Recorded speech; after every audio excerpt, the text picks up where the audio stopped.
Hello friends. आज हम modern India sorry modern India का स्टार्ट करने वाले हैं। हिस्ट्री में एक नया टॉपिक मॉडर्न इंडिया। तो जो मॉडर्न इंडिया की शुरुआत है इंडियन हिस्ट्री में, वो एक्चुअली 1707 से शुरू होती है, यानी 1707। क्यों? क्योंकि उस ईयर डेथ होता है औरंगजेब का।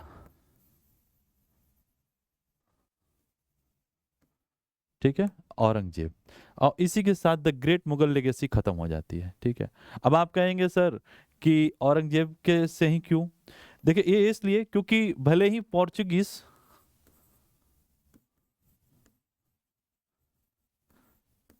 भारत में 1498 में ही आ गए थे। ठीक है। कालीकट पे कौन आता है? Vasco da Gama. तो वास्को ड गामा कालीकट में 1498 में आता है। उसके बाद तो वो बहुत सारा चीज कैप्चर करते हैं, और उसके बाद 16 सेंचुरी के एंड के बाद 17 सेंचुरी में फिर डच आते हैं, फ्रेंच बाद में आते हैं, पहले फिर इंग्लिश मैन आते हैं। उस तरह से पूरा यूरोपियन का सिलसिला चलते रहता है। वो वेल विद इन प्रेजेंट है। ठीक है। आपको पढ़ाया था मैंने कि अकबर के कोर्ट में कैसे बुलाए जाते हैं आपके, मतलब पोर्चुगीज को। ठीक है ना? तो वो सब चीजें तो ठीक है, लेकिन अगर आप देखेंगे कि अगर सही मायनों में जो स्टैब्लिश्ड फैक्ट शुरू होता है इंडियन हिस्ट्री में, वो है 1707, यानी 1707। 1707 में डेथ ऑफ औरंगजेब होता है, और उसके साथ जो पुरानी परंपरा है, वॉर ऑफ सक्सेशन। ठीक है,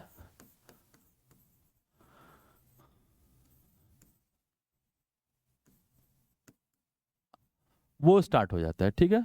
वॉर ऑफ सक्सेशन जो है शुरू हो जाता है। वॉर ऑफ सक्सेशन शुरू होने से क्या होता है कि औरंगजेब के एक्चुअली पहले तो 5 बेटे थे, लेकिन उसमें 2 का डेथ पहले ही हो जाता है। जिसमें एक थे मिर्जा अकबर। एमए से डिनोट करता हूँ यहाँ पे। ठीक है, मिर्जा अकबर। अगर आपने संभाजी वाली फिल्म देखी होगी छावा, तो उसमें उसका काफी रोल है। तो मिर्जा अकबर जो है ईरान चले जाते हैं, मतलब उस समय के पर्सिया। और वहां पे औरंगजेब के डेथ के 1 ईयर पहले, यानी 1706 में ही उनका डेथ हो जाता है। ठीक है। एक और बेटे थे सुल्तान। सुल्तान फिल्म से मत कनेक्ट करिएगा, लेकिन एक बेटे थे सुल्तान। उनको औरंगजेब ने कैद करवा दिया था पहले ग्वालियर जेल। तो ग्वालियर जेल जो है ना, काफी कुख्यात था पहले, मतलब मतलब रॉयल या फिर किसी स्पेशल आदमी को जेल डालने के लिए, जैसे हमारे यहाँ बाद में काला पानी की सजा हुई, उस तरह से औरंगजेब या फिर मुगलों के दौर में जो है ग्वालियर जेल काफी फेमस था, बहुत ज्यादा कुख्यात ग्वालियर के फोर्ट में था। और वहां पर मतलब रॉयल प्रिजनर्स को रखा जाता था, बहुत ही दर्दनाक यातनाएं दी जाती थी। ठीक है। उसके बाद उनको दिल्ली में ही, अगर आपने लाल किला देखा होगा, तो लाल किला के आउटर स्कर्ट्स में आज भी वो जगह है, लेकिन वो लाल किला से पुरानी है। ठीक है।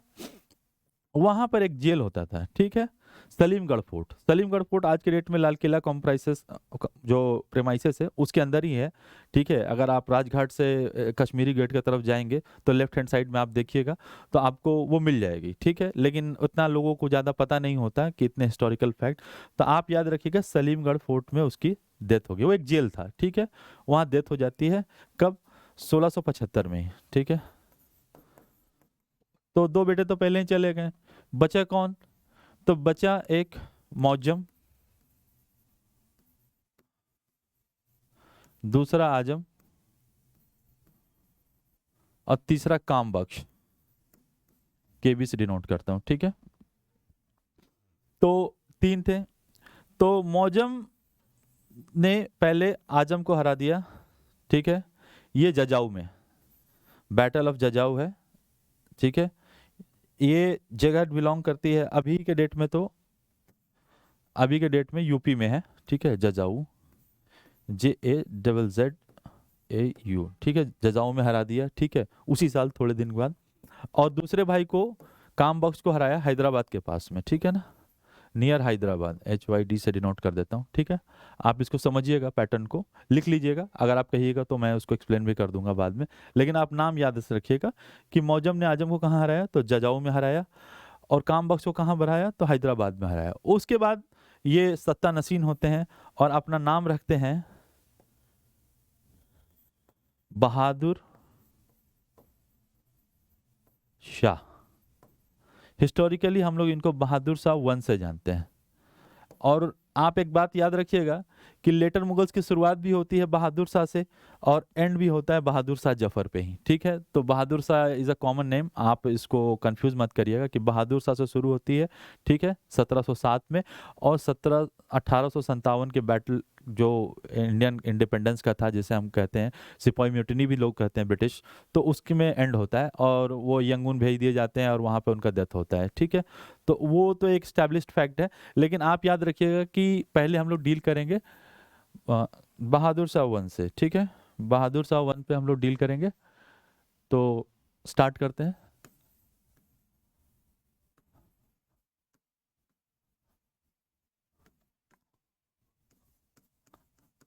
अब बहादुर शाह 1 के बारे में सिडनी ओवेंस कहते हैं, सिडनी ओवेंस की एक बहुत ही फेमस बुक है the fall of the Mughal empire, ठीक है। सिडनी ओवेंस की बुक आप याद रखिएगा, कभी पूछा भी जा सकता है, तो सिडनी से सिडनी याद रखिएगा।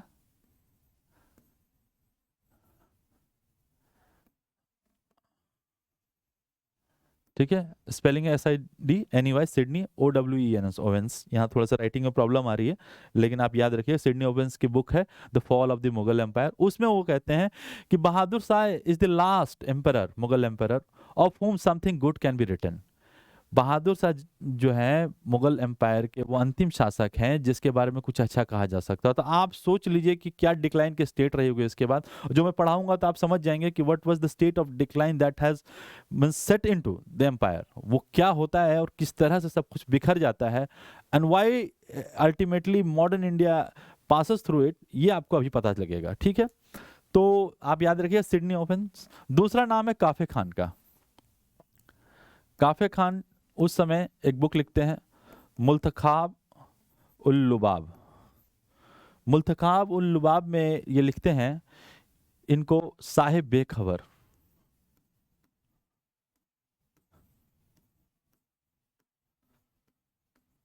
ठीक है, साहिब बेखबर, इसका खिताब वो देते हैं इनको, साहिब बेखबर का।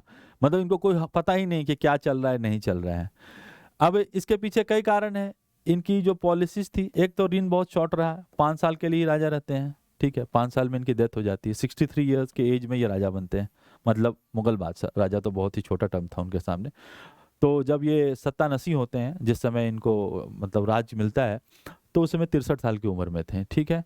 And due to age old he dies, ठीक है। कब मरते हैं तो 1707 में होता है, फरवरी जो है 1712 में इनका डेथ हो जाता है, ठीक है। फरवरी 1712 में इनका डेथ हो जाता है, ही डाइज नेचुरल डेथ, ठीक है। इनके रेन में 3 कामें होती है। पहला कि पैसिफिस्ट पॉलिसी, कि क्योंकि औरंगजेब के शासन में बहुत लोग इनसे गुस्सा हो चुके थे, जैसे फॉर एग्जांपल राजपूत मराठाओं का तो कॉन्फ्लिक्ट था ही। तो सबसे पहले इन्होंने मराठाओं को पैसिफाई किया। साहू जी महाराज, महाराज हम लगाते हैं वहाँ नहीं, तो साहू जी आप रख लीजिए, डायरेक्टली सिर्फ साहू जी लिखिएगा, ठीक है। तो साहू जी को इन्होंने रिलीज कर दिया कि आप जा सकते हैं महाराष्ट्र वापस, कोई दिक्कत नहीं, आप छत्रपति बनिए, हमारा सारा समर्थन है आपको। इसके 2 कारण होते हैं। जब ये साहू जी को रिलीज कर देते हैं तो एक तो ये पैसिफिस्ट पॉलिसी में काम आता है, दूसरा क्या होता है कि ताराबाई उस समय एक और अपने बच्चे को वहाँ पर शिवाजी के नाम से ही एक नया, मतलब कई राजाओं के तो कई नाम हो सकते हैं, तो उन्होंने जैसे चंद्रगुप्त 1 हुए, 2 हुए, इस तरह से मतलब ताराबाई ने अपने बच्चे का नाम शिवाजी 1 अगर रख करके उसको राज करा रही थी। तो ये चाहते थे कि मराठा कॉन्फेडरेसी में कॉन्फ्लिक्ट हो जाए।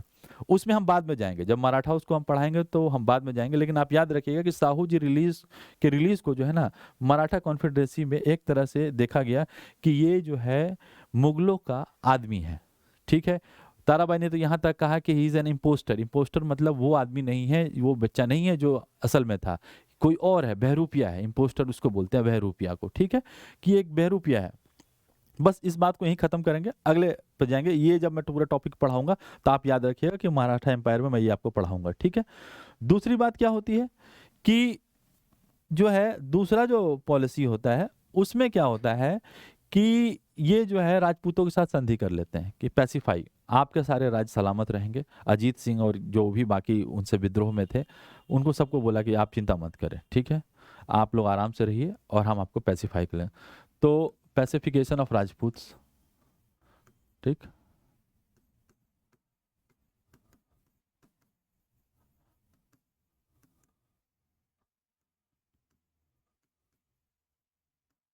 ठीक, पैसिफिकेशन ऑफ राजपूत्स भी होता है। लेकिन एक जगह ये खड़े हो जाते हैं, वो खड़ा कहाँ हो जाते हैं, बंदा बहादुर के ऊपर में, ठीक है। अब बंदा बहादुर लोहगढ़ में छिपे हुए थे, ये सरहिंद के पास है जो अब पाकिस्तान में पड़ता है, ठीक है। एक सरहिंद इंडिया में भी, पंजाब में है, ऐसी बात नहीं है, आप कंफ्यूज मत होइएगा, ठीक है। तो बैटल ऑफ लोहगढ़ में उनको हरा देते हैं, लेकिन बंदा बहादुर किसी तरह से भाग जाते हैं वहां से, ही एस्केप समहाउ, ठीक है। एक आदमी को इम्पोस्टर बनाते हैं, बंदा बहादुर के रूप में बैठाते हैं, एंड वहां से वो चले जाते हैं, ठीक है, चालाकी के तरीके से वहां से निकल जाते हैं, और ये हिस्ट्री है, ठीक है। तो बंदा बहादुर एस्केप्स, लेकिन सरहिंद को इन्होंने कैप्चर कर लिया, ठीक है, कि सरहिंद हमारा हुआ, ठीक। अब इस पे डिस्प्यूट नहीं रह गया कि हमने आपको पनिश किया है, आप भाग चुके हैं, तो ठीक है। बाद में बंदा बहादुर वापस आते हैं, ऐसी बात नहीं है, बंदा बहादुर अपने लास्ट सांस तक स्ट्रगल करते हैं, ठीक है, और एक हीरो की मौत मरते हैं, उनकी शहादत आज भी लोग याद करते हैं, और बहुत गौर से, अगर आप, मैं जब आगे पढ़ूंगा तो आपको बताऊंगा कि क्या होता है उसके बाद। तो आप समझे कि उनको पनिश करते हैं, ठीक है, बाकी सब जगह नॉर्मल रहते हैं, उनका और कुछ भी नहीं रहता। लेकिन हाँ, राज का कमान उतना भी ढीला नहीं पड़ा था, तब तक ठीक ठाक था, ऐसा नहीं था कि मतलब मुगल एम्पायर तब तक बहादुर शाह आए और साहिब बेखबर के आने के बाद सब कुछ ध्वस्त हो गया, इट वाज ओके, तब तक कोई दिक्कत नहीं। लेकिन जब फरवरी 1712 में इनकी डेथ होती है, तो फिर से वॉर ऑफ सक्सेशन, परंपरा है तो निभानी पड़ेगी, ठीक है। तो मुगल्स में ये हमेशा एक प्रॉब्लम था कि जैसे ही राजा मरता था तो फिर वॉर ऑफ सक्सेशन शुरू हो जाता था, ठीक है। उसमें ऐसा नहीं था हिंदुओं के जैसा कि हिंदुओं में एक परंपरा थी कि जो बड़ा बेटा है वही राजा बनेगा, ठीक है, house ever he might be, कैसा भी हो, लेकिन बड़ा है तो भाई राजा तो यही बनेगा, ये परंपरा मुगलों में नहीं थी, ठीक है। और इसके कारण मतलब हमेशा हमेशा जब भी कोई राजा मरता तो एक कॉन्फ्लिक्ट होता है, एक नया पावर का बैलेंस होता, कई लोग चॉप्ड ऑफ हो जाते हैं, ठीक है ना। तो आप इसकी पूरी हिस्ट्री है जैसा मैंने पढ़ाया था आपको, तो उसमें आप देखा ही है कि किस तरह से। अब इसमें इतना इंटेंस हो जाता है ये मैटर कि 1 मंथ, मतलब फेब में डेथ हुई और मार्च के आसपास तक इनकी बॉडी को बरी भी नहीं किया जाता। एक भारत के इतने बड़े महान मुगल शासक, क्या मतलब महान, अंतिम महान के आसपास कह सकते हैं आप इनको, महान तो ये नहीं थे, ग्रेट मुगल्स का दौर खत्म हो चुका था, लेटर मुगल्स में थे, लेकिन तब तक वो परंपरा चली आ रही थी। लेकिन 1 महीने इनकी बॉडी को दफनाया नहीं जाता, जो राजशाही से दफनाया जाता था, he was not buried, given a proper burial for 1 month, ठीक है, 1 महीने तक इनकी लाश रखी जाती है। तब तक क्या होता है कि इनके भी 4 बेटे थे, ठीक है, अब सबका नाम लिख ही देता हूं। तो जहंदर शाह थे,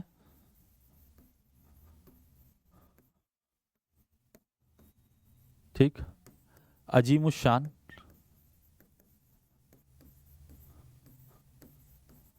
शान फिल्म वाली शान रखिए, शाह जहंदर शाह, ठीक है, अजीमुश शान, ठीक,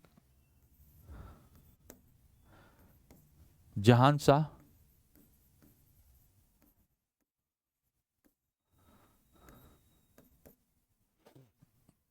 और लास्ट का था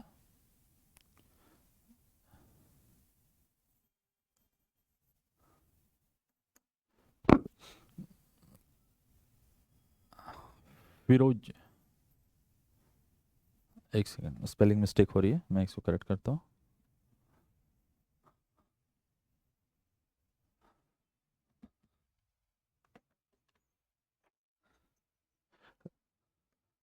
सॉरी, हाँ, रफी उस शान, ठीक।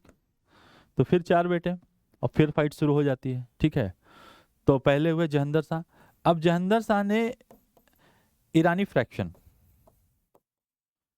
के जुल्फिकार खां,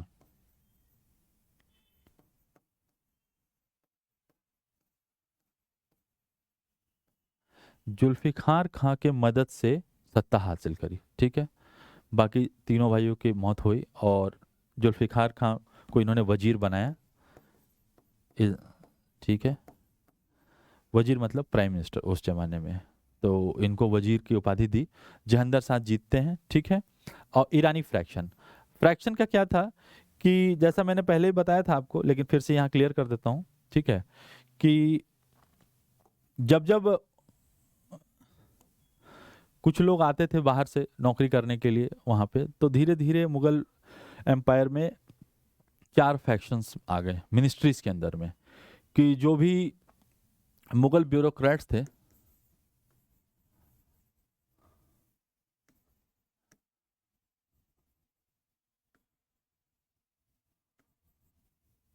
उसमें 4 फैक्शन आ गए, ठीक है। एक था ईरानी, जो ईरान से थे।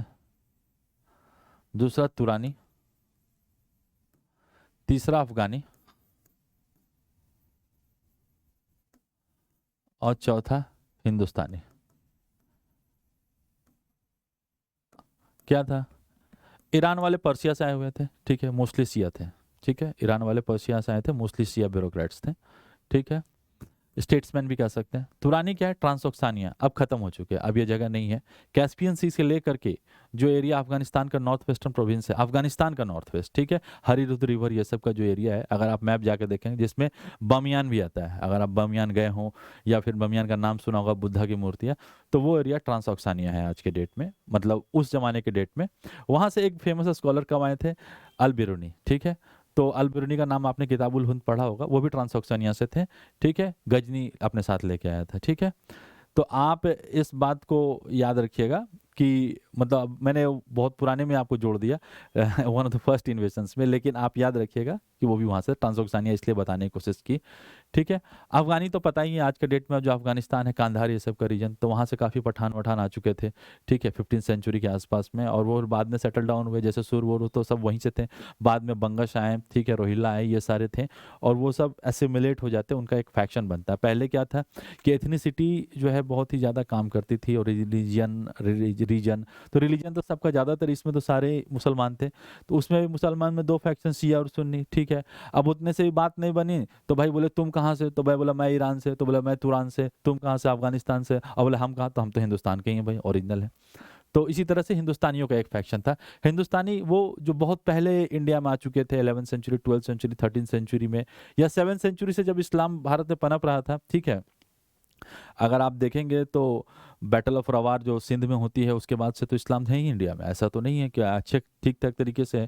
और अगर आप केरला का हिस्ट्री पढ़ेंगे तो आपको पता चलेगा इस्लाम के इन्वेशन से पहले, इस्लाम के आने से पहले ही अरबियन से हमारा कांटेक्ट था।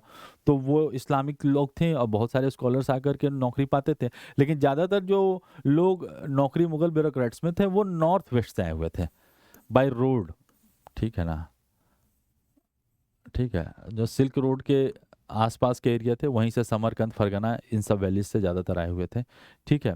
तो ट्रांजैक्शनिया समरकंद के नीचे भी है, आप इस बात को याद रखिएगा, ठीक है। तो आप जो है हिंदुस्तानी फैक्शन जो था, भारतीय फ्रैक्शन था, ठीक है। तो ईरानी फैक्शन से तो बताया, जुल्फिकार खान,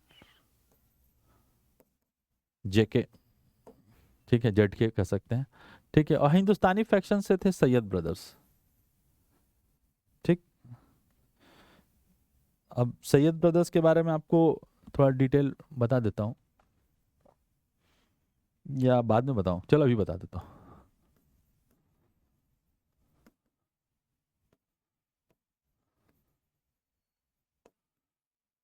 ठीक है। सैयद ब्रदर्स का भी ऐसे भी स्टार्ट होने वाला, मैं आपको बताता हूँ। सैयद ब्रदर्स 2 भाई थे, ठीक है, ठीक। हसैन अली और हुसैन अली, ठीक है। तो हसन अली जो था, उसको अब्दुल्ला खान की उपाधि दी थी, किसने? बहादुर शाह वन में। क्यों? क्योंकि उसके साथ उसने फाइट किया था। बहादुर शाह जब बैटल हुआ ना, उसमें बैटल ऑफ जजाओ और ये सब, जब बैटल ऑफ हैदराबाद जाके हैदराबाद में लड़ा, तो अब्दुल्ला खान नहीं माने, हसनैन खां का बड़ा रोल था। तो उसे उसने एक उपाधि दी। अब उपाधि क्या थी? अब्दुल्ला खां की, याद रखिएगा। और हुसैन अली ही रहता है, ठीक है। उसके साथ 12 जुड़ता है। 12 क्यों?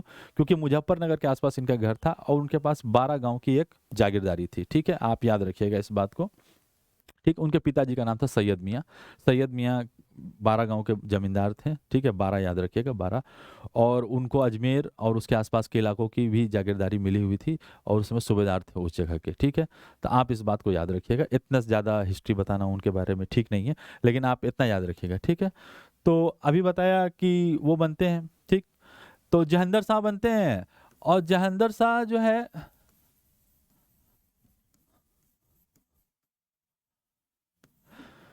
बेचारे 1 साल भी राज नहीं कर पाते हैं, टू बी प्रिसाइज 11 महीना। ठीक है, मार्च 1712 में गद्दी नसी होते हैं, फरवरी में उनकी डेथ हुई थी, मार्च अप्रैल आप मान लो, और जून के आसपास 4 जून के आसपास इनकी डेथ हो जाती है। मतलब अगले मतलब आप लग लीजिए कि फरवरी 1711 1713 फरवरी 1713 में इनको हटा दिया जाता है। किसके द्वारा? सैयद ब्रदर्स के द्वारा, जो स्पाउस करते हैं अजीमुस शान के बेटे का। ठीक है, उसका नाम था क्या? फारुख शियार।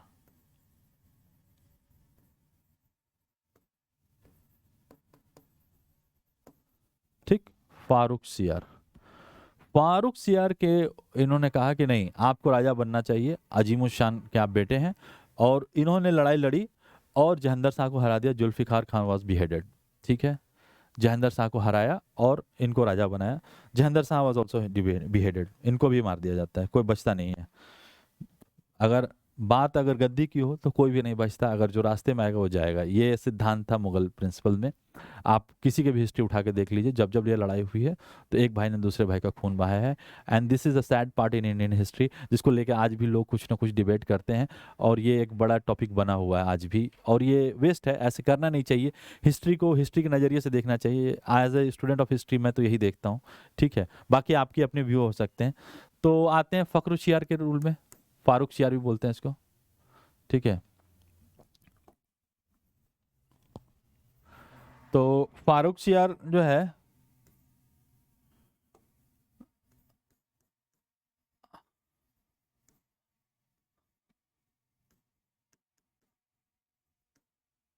ये थोड़ा लंबा रूल करता है। फारुख शियार जब रूल करता है, लेकिन ही वॉज एन इम्पोस्टर, मतलब कोई क्या, मतलब पपेट, कोई इसमें दम नहीं था।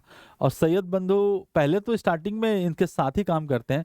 इसने सैयद बंधु में जो बड़े सैयद थे अब्दुल्ला खां, ठीक है, उनको वजीर बनाया, जो कि काफे खान लिखते हैं कि गलती किया, लेकिन दूसरे लोग कहते हैं कि और करते क्या, किसी ने आपको थाली में आपको तख्ता रख के दिया कि राज आपको परोस के दिया, तो उसको क्या करते हैं। और दूसरे भाई हुसैन अली को मीर बख्शी बनाया। अब याद रखिएगा, ये पोस्ट मीर बख्शी यूपीएससी में पूछा जा सकता है। ये एक ओरिजिनल पोस्ट है जो कमांडर इन चीफ को दिए जाते थे मुगल एरा में। वजीर प्राइम मिनिस्टर होता था और ये कमांडर इन चीफ होता था Mir Bakshi. Mir Bakshi was the most important post after the crown. ठीक है ना, अगर क्राउन के बाद कोई मोस्ट इंपॉर्टेंट पोस्ट है तो वजीर नहीं है, वो मीर बख्शी है। वजीर वहां बैठ के कामकाज देखता था, पैसे का लेन देन हिसाब। लेकिन वजीर जो मनसब जिसके हाथ में रहता था, मनसबदार जिनके हाथ में रहता, क्योंकि उस समय तो मिलिट्री रूल था, मनसब होते थे 7,000 5,000 3,000 4,000 2,000 की मनसबदारी, 500 400 उसमें जात होते थे, सवार होते थे। उन सब को कंट्रोल करने वाला मीर बख्शी होता था। इसलिए Mir Bakshi was a very important personality at that time. आप इस बात को याद रखिएगा। ठीक है, तो हुसैन अली को मीर बख्शी बना देते हैं। ठीक है, अब यहां से शुरू होता है फारुख शियार।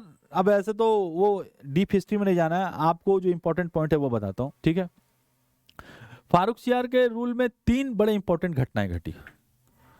पहला क्या बेटा? तो पहली तो बात ये हुई कि इनके टाइम में जो है पपेट रूल स्टार्ट हुआ। ठीक है, पपेट रूल इससे पहले थोड़ा सा था इसमें, लेकिन मतलब हिंदुस्तानी ग्रुप का दबदबा चला, और इस रूल में मराठाओं का राइज हुआ।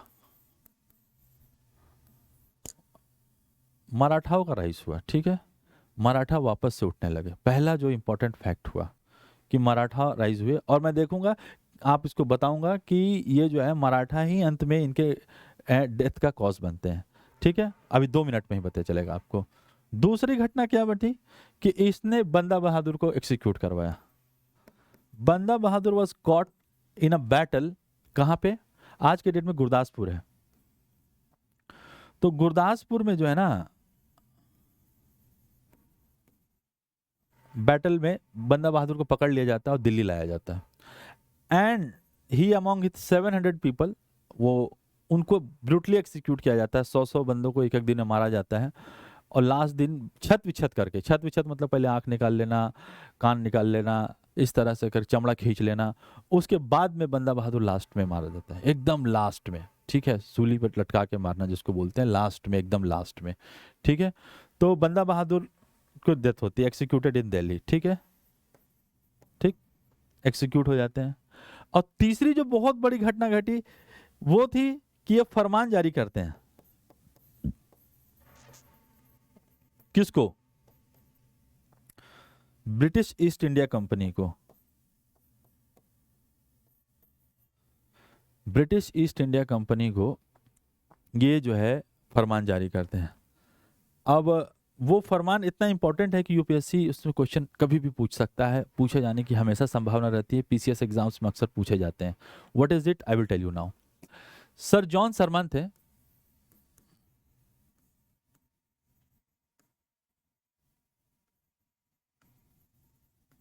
ठीक है, सर जॉन सरमन, ठीक है, पटना फैक्ट्री में,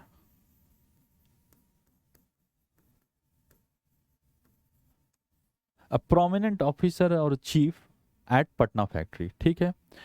इनको ईस्ट इंडिया कंपनी द्वारा 2 लाख रुपए दिए जाते हैं, ठीक, with a team of 4 other person. 5 थे जिसमें एक नहीं जाता है, ठीक है, लेकिन उसमें 2 आदमी का नाम बहुत इंपॉर्टेंट है, ठीक है, जो 1715 में एक एम्बेसी लेकर जाते हैं with a team of 4 person. पहले खुद है उसमें हेड और उसके बाद 4 हैं, ठीक है। 4 में जो सबसे ज्यादा इंपॉर्टेंट है वो है 2, ठीक है। एक तो आर्मेनियन मर्चेंट, कौन था? ख्वाजा सरहद,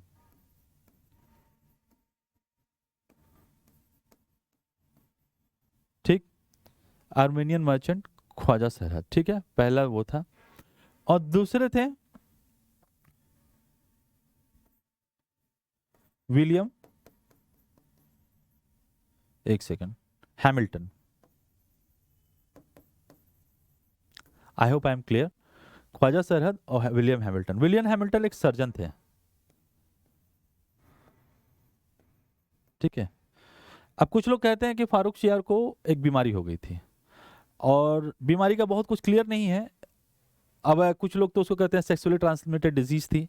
बहुत ही पॉपुलर टीचर्स ने भी ये कहा है, बहुत ही पॉपुलर राइटिंग्स में, लेकिन जो मैंने ऑथेंटिक बुक पढ़े उसमें एट द बेस्ट ये बताया गया कि उनको एक बीमारी थी और जॉन सरमन उसको हील कर देते हैं, ठीक है। एक बीमारी थी, अजीब सी बीमारी थी उनको। अब वो बहुत ज़्यादा क्लियर नहीं है, लेकिन क्योंकि वो उस समय ऐसा कोई प्राइवेसी की चीज़ नहीं थी कि कौन सी बीमारी है, उसको हील कर देते हैं, ठीक है। और आप सोचो कि 2 लाख रुपए काम नहीं आते हैं। पूरे 2 साल ये लोग रहते हैं, 1915 से 1917 तक कुछ होता नहीं है, लेकिन 1917 के लास्ट में इनकी बीमारी ठीक हो जाती है, फारूक सियार की। और ये आपके उस समय 3 फरमान जारी करते हैं, तीनों 3 प्रोविंसेस के लिए थी। एक थी बंगाल के लिए, दूसरा था बॉम्बे के लिए, और तीसरा था, मैं इधर से लिख देता हूँ शायद आपको क्लियर हो, बंगाल, बॉम्बे, और तीसरा था मद्रास के लिए, ठीक है, जो 5 पॉइंटेड थी, ठीक है। तो जो ये एम्बेसी थी इसने 19+5, पहले इन्होंने 19 मांगे कि आप सर हमें ये दे दीजिए। उसके बाद फिर इन्होंने फिर उसमें से 6 और पॉइंट जोड़ दिए थे, ठीक है। तो टोटल 25 पॉइंट मांगे थे। और इन्होंने ऑफर किया था, एक कॉन्टेम्पलेशन था कि सर अगर आप हमारा ये काम कर देते हैं तो आप याद रखिए ये क्वेश्चन पूछा जा सकता है जो मैं बोलने वाला हूँ, यूपीएससी में कभी भी क्वेश्चन पूछ सकता है या किसी स्टेट पीसीएस में पूछ सकता है। दैट इज व्हाट, कि जो कैलकाटा था उसके पोर्ट का नाम फारूक बंदर कर दिया जाएगा। ये ब्रिटिशर्स ने कहा कि हम करना चाहते हैं आपके, मतलब कैसे बोले, शान में, कि फारूक सियार जी के सामने हम इसका नाम फारूक बंदर कर देंगे, ठीक है।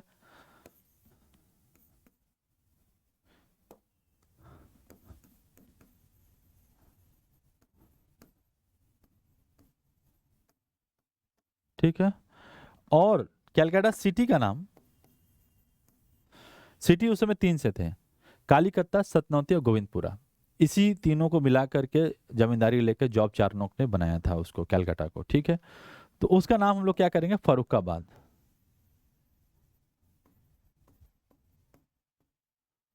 लेकिन इनको लगा कि अरे अगर बाद में ये कॉन्टम्पलेशन हुआ है इनको कि अगर ऐसा है कि फारुखाबाद कर दिया कलकत्ता का नाम और फारूक बंदर कर दिया उसका, तो हो सकता है कि ब्रिटिश हम पर इसके लिए एडिशनली टैक्स करे। तो इन्होंने बाद में इसको चुपके से हटा दिया। लेकिन ये एक प्रपोजल था, it was a very strong contemplation by the British side, not by the Mughals.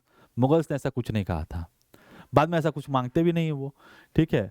बाद में उनको जो करना था कि भाई उन्होंने पार किया क्या, तो 3 फरमान। तो तीनों फरमान क्या थे? तो फरमान एक्चुअली बेसिक 5 पॉइंट्स उसमें बहुत इंपॉर्टेंट है, अलग अलग नहीं, जो मेन है। पहला क्या करते हैं? पहला था टैक्स फ्री। टैक्स में क्या फ्री था? टैक्स मैं बता देता हूं। टैक्स में था जो आपको कस्टम ड्यूटी थी ना,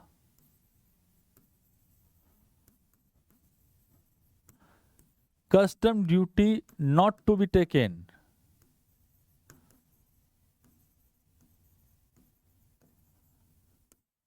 किसी भी इंपोर्ट एक्सपोर्ट पे, कहां? Of British in Bengal, Bihar and Orissa, BBO याद रखिएगा। बंगाल, बिहार और उड़ीसा में कहीं पर भी इंपोर्ट या एक्सपोर्ट जो ब्रिटिश के द्वारा किया जाता है, इसमें कोई भी आपको कस्टम ड्यूटी नहीं लगेगा। दूसरा था दस्तक। ये बाद में जाकर के ब्रिटिश और ईस्ट इंडिया कंपनी और बाद में नवाब ऑफ बंगाल के बीच में फाइट का कारण बना, और बाद में इंडिया पे कब्जा होने का ब्रिटिश का एक बड़ा कारण बना Dastak.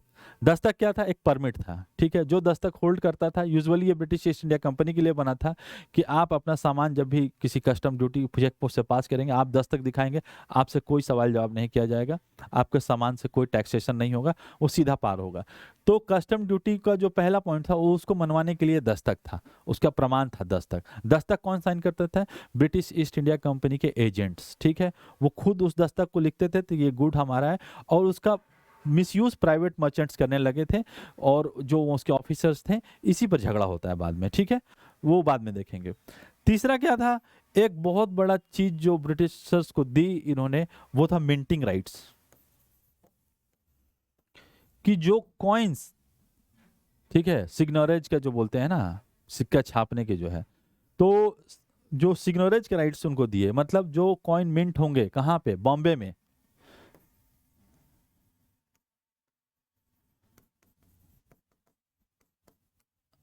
Bombay mint of East India Company, जो बॉम्बे फैक्ट्री थी इनकी, और उसके जो मिंट में सिक्के छपेंगे वो सर्कुलेशन में माने जाएंगे कहाँ? All India.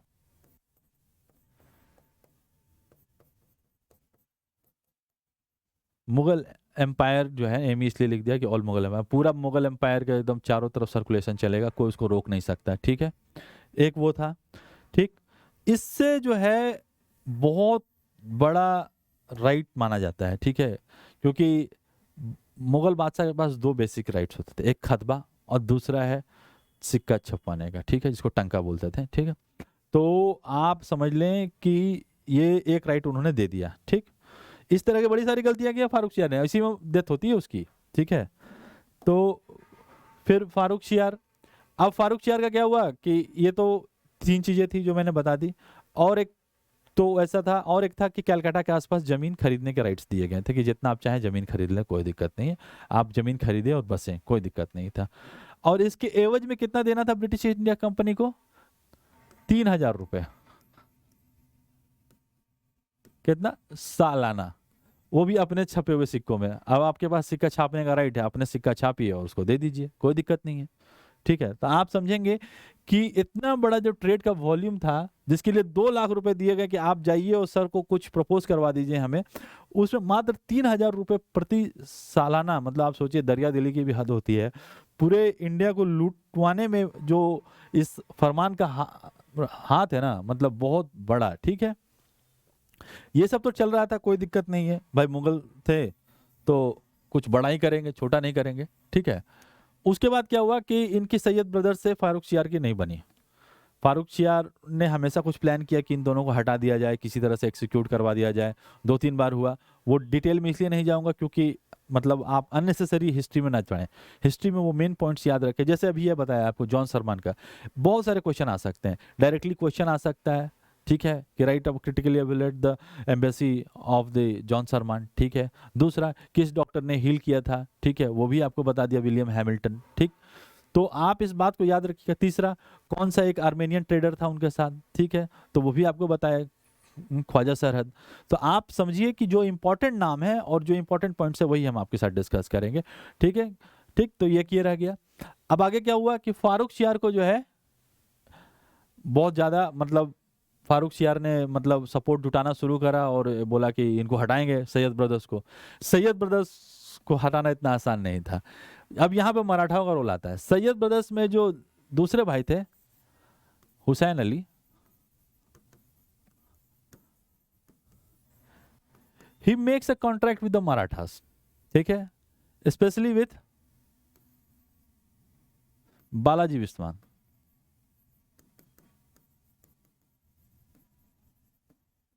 ठीक है, और इनको कॉन्सेशन देते हैं। जब मराठा हिस्ट्री पढ़ेंगे तो हम स्पेशल कॉन्सेशंस की बात करेंगे।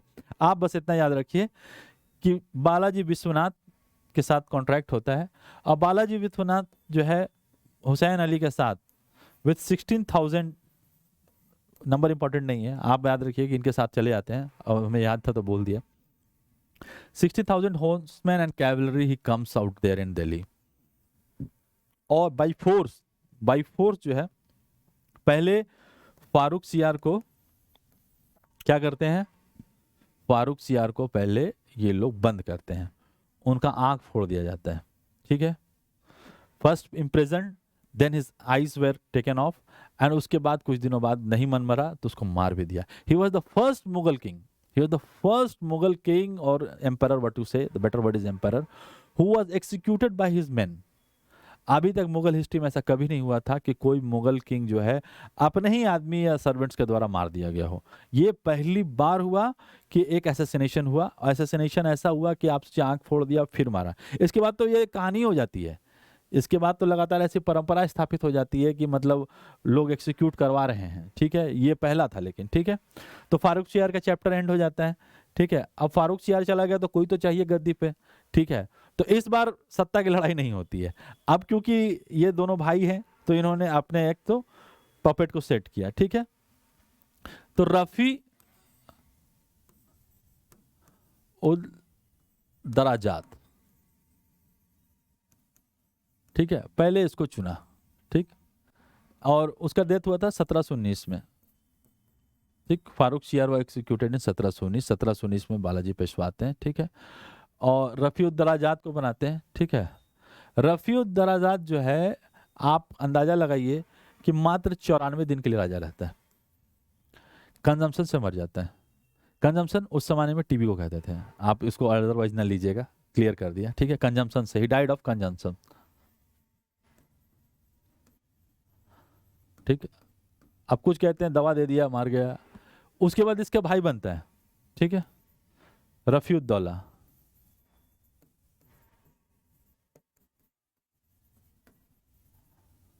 अब रफ़ीउद्दौला जो बनता है, अब ये 104 दिन ही जीता है। ये दारू पी के मर जाता है ऐसा बोलते हैं, लेकिन जो ऑफिशियल टर्म है डिसेंट्री हो जाती है, ठीक है। डिसेंट्री हो जाती है, 10 जिसे बोलते हैं हम लोग, डिसेंट्री हो जाती है और ये मर जाता है, ठीक है। कुछ कहते हैं दारू पी के डिसेंट्री हो गई थी इसके लिए मर गया, कुछ बोलते हैं जहर दे दिया, लेकिन जो बेसिक है कि इसको डिसेंट्री होती है, 104 दिन में डेथ हो जाती है, ठीक है। अब इतना बार बार राजा मर रहे हैं, अब सैयद ब्रदर्स पे प्रेशर आ रहा है। सैयद ब्रदर्स ने फिर चाहा कि किसी और को बना दे। सिर्फ सैयद ब्रदर्स ने किसको बनाया? सैयद ब्रदर्स ने बनाया मोहम्मद शाह को, who is better known as Mohammad Shah Rangeela.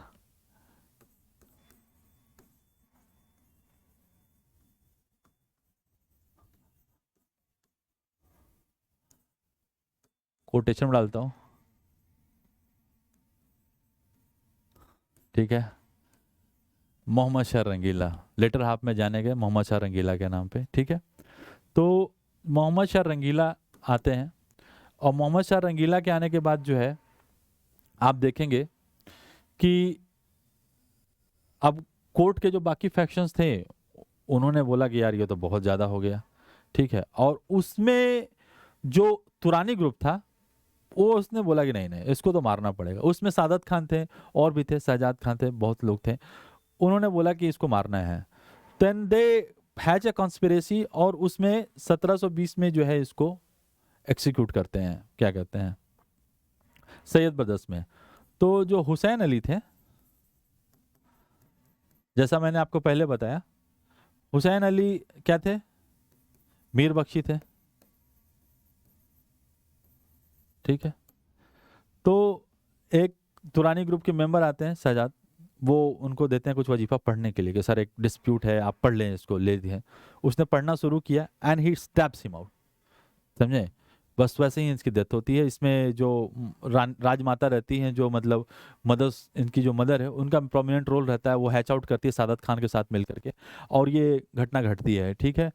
As he dies, मतलब उसके बाद इसके भाई को गिरफ्तार कर लिया जाता है और बाद में उसको जहर देके मार दिया जाता है। बस इतनी शॉर्ट स्टोरी है।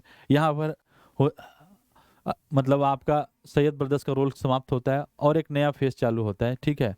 लेकिन वो मोहम्मद शाह रंगीला का फेज चालू होता है। अब मोहम्मद शाह रंगीला बहुत दिन तक, 28 साल तक राज किया, लेकिन एक इनकेपेबल आदमी लंबा रूल करे, उससे कुछ फायदा नहीं, कुछ नुकसान ही हो जाता है।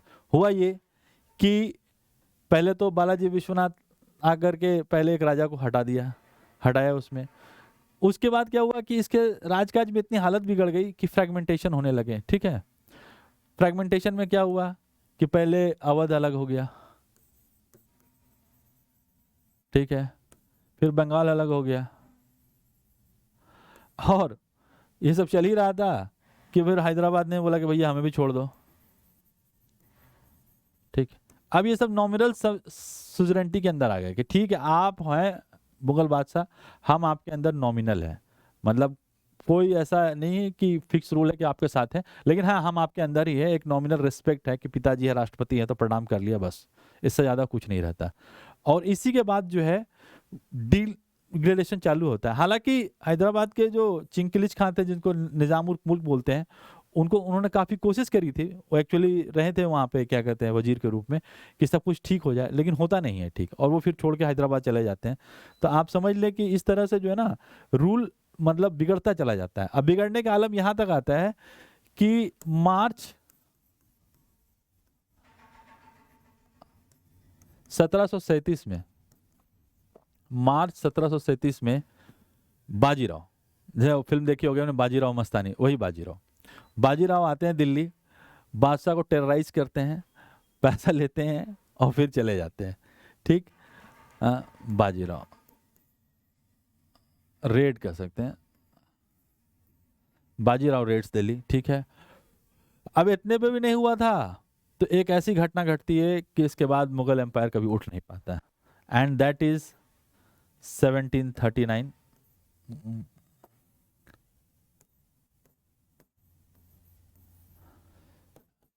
इन्वेशन of Nadir Shah, rid of Nadir Shah आता है, समझा ना।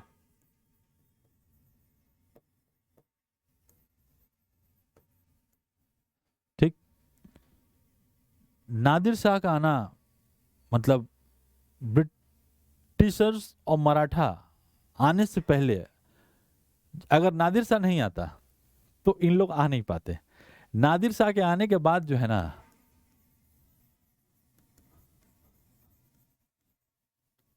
दिल्ली अपनी इंपॉर्टेंस खो देती है, और तब तक नहीं पाती जब तक अंग्रेज वापस से 1912 में दिल्ली को बसा नहीं लेते हैं, लुटियंस जोन। आप याद रखना इस बात को, ईयर याद रख लेना, ठीक है। 1939 और 19 sorry I am wrong, historically mistake हो गया थोड़ा, 1739, ठीक है, ठीक, 1739, ठीक है। होता क्या है कि पहले ईरान में शाह तमसप राज करते थे, ठीक है। उसमें शाह तमसप के बाद क्या हुआ कि शाह तमसप के बाद जो है उनका एक खादिम मतलब नादिर शाह के ओरिजिन इतने ऑब्सक्योर हैं कि कुछ कहते हैं कि भेड़ चराने वाला का बेटा था, ठीक है। भेड़ चराने का वाले का बेटा राइज करता है रैंक्स को, और ultimately he ends up becoming the emperor of Iran, ठीक, पर्शिया कह सकते हैं, ठीक है। पर्शिया का राजा बनते हैं, ठीक है। तमशप डायनेस्टी खत्म होती है, शाह तमशप खत्म होते हैं, और उसके बाद वो राजा बनते हैं। उसके बाद ये इन्होंने करते हैं क्या, ब्रिटिश ये लोग क्या करते हैं कि यहाँ पर ये लोग इसके साथ, क्योंकि ये लो ओरिजिन का था, तो मुगल्स ने यहाँ पे एम्बेसडर हटा लिए, कोई भी एम्बेसडर अब ईरान में हमारा नहीं था, ठीक है। दूसरा ये चाहता था नादिर शाह कि जो ईरान के ओरिजिनल एरियाज थे जो वो क्लेम करते थे खान शाह तमसप है, वो सारी चीज हम ले ले। उसमें एक कांधार था, ठीक। तो इसने एक एमिसरी भेजी यहाँ पे मोहम्मद शाह के पास कि ऐसा है सर कि हमारा इंटेंशन है कि हम जो है अपना ये ले लें, इन दुश्मनों को से हटा करके कांधार को हम ले लें, और अगर यहाँ से कोई आदमी हमारा आपके पास जाता है तो आप उसको शरण मत दीजिएगा। मोहम्मद शाह ने बोला ठीक है नहीं देंगे, लेकिन कहना और करने में अंतर है। जैसे ही इसने कांधार पर अटैक किया, यहाँ से भाग करके इसके आदमी छुप गए गजनी और काबुल में, जो कि उस समय मुगल एम्पायर के अंदर था। अब जैसे गजनी और काबुल में गए, इसने फिर से एक एमिसरी भेजी। इसने लाइन क्रॉस नहीं करी, बॉर्डर नहीं क्रॉस किया कि चलो तुम आ गए तो हम आदमी को भेज देंगे। इसने परस्यू नहीं किया, अपने बॉर्डर लाइन के बाद परस्यू नहीं किया उनको। उल्टा इसने एक एमिसनरी भेजी कि सर हमारे आदमी चले गए, आप उनको दे दीजिए, we will have to treat them properly. तो इन्होंने पहले तो इग्नोर कर दिया कि ठीक है देखेंगे, फिर एक और एमिसनरी भेजते हैं, तीसरा, थर्ड। इसको क्या करते हैं कि जलालाबाद है पाकिस्तान में, जलालाबाद आज याद रखना, जलालाबाद इसलिए भी इंपॉर्टेंट है क्योंकि वहीं से ये याद रखना ये मोहम्मद बिन लादेन, तो वो वहीं जलालाबाद से मिला था, याद रखना इस बात को। जलालाबाद उस समय बड़ा फेमस था, आज भी बहुत फेमस है। तो जलालाबाद में क्या किया, मुगल ऑफिसर्स ने दिल्ली नहीं पहुंचा, जलालाबाद में रोक के उसको एक्सिक्यूट कर दिया कि तू वहां जाएगा नहीं, तू वहां जाता है बार बार हमें परेशानी होती है, ठीक है। प्लस इन्होंने पेमेंट नहीं करी थी, 5 साल से जो है पेमेंट आया ही नहीं था, किसी भी स्टाफ को पेमेंट नहीं मिला था कांधार प्रोविंस और इसके आसपास के जो प्रोविंस था अफगान प्रोविंस में, हालत इतनी खराब कर रखी थी। इस थर्ड वाले एमिसरी के साथ जो ट्रीटमेंट हुआ एक्सिक्यूशन, ये बना इमीडिएट कॉज। ऐसा नादिर शाह चाहता था कि हम भाई वेल्थ तो लूट ले, लेकिन कोई बहाना नहीं मिल रहा था, प्रॉपर बहाना तब मिला। ऐसे बहुत सारे लोग वहां भेज रहे थे एमिसरी के, सर आप आ जाओ, जैसे आपके लोधी डंस में होता है कि भाई बहुत सारे एमिसरी जाते हैं कि आप ये है आप आ जाइए और अटैक कर दीजिए। तो इनको भी बहुत सारे एमिसरी जा रहे थे कि सर आप आइए कब्जा कीजिए हम आपके साथ हैं, तो ऐसे जा रहे थे। लेकिन नादिर शाह वाज वेरी मतलब स्ट्रांग मैन, वो ऐसे नहीं था कि किसी के कहने पर वो चले आए, उसने एक प्रॉपर रीजन लिया और इमीडिएट कॉज बनाया ये थर्ड एमिसरी का जो इसका मर्डर। जैसे ही थर्ड एमिसरी का मर्डर होता है और ये आदमी इस बात को जानता है, ही गेट्स अप कि नहीं अब तो चलेंगे। सो ही स्टार्ट्स हिज जर्नी, ठीक है। जर्नी स्टार्ट करता है एक्चुअली 1738 में, ठीक है, 1738 के लास्ट में स्टार्ट करता है, 1739 में इसका आना होता है, ठीक है ना। एग्जैक्ट इंडिया में जो इन्वेशन का ईयर है 1739, इस ईयर को याद रखिए, इसको आप भूल लीजिए, ठीक है। वो हिस्ट्री के स्टूडेंट्स को एकदम आप एकदम इतना याद है, 1739 में वो आता है। अब जब आता है तो भाई यहाँ पर क्या है कि जैसे ही वो आता है तो भाई अब यहाँ पर भी थे कि लोग कि अब तैयार हो जाओ, आ रहा है, आना तो है। लेकिन यहाँ पर अभी भी जो लोग, जैसे मैंने बताया था ना, बंगाल अलग हो गया था, अवध अलग हो गया था, हैदराबाद अलग हो गया था, लेकिन जो नॉमिनल सोजरेंटी थी इनके पास थी। इन लोग सबको एमिसरी भेजते हैं कि आप लोग आइए, और मुगल तख्त खतरे में है, बहादुर शाह रंगीला बुलाता है सबको, सब आते भी है, सिर्फ बंगाल छोड़ के, बंगाल से कोई नहीं आता है, ठीक है। वहां से बोले कि तुम लड़ो हम लोग देखेंगे, वो वादा करते कि आएंगे, लेकिन वहां कोई आता नहीं है, ठीक है। आते कौन है, 2 प्रोमिनेंट आदमी, अवध से सादत खान, जिसको बुरहान उल मुल्क कहते हैं,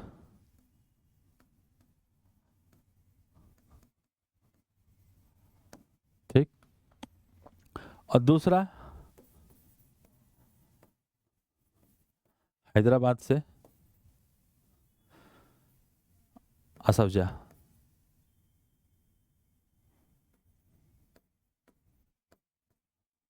ठीक है, जिसको निजाम उल मुल्क कहते हैं।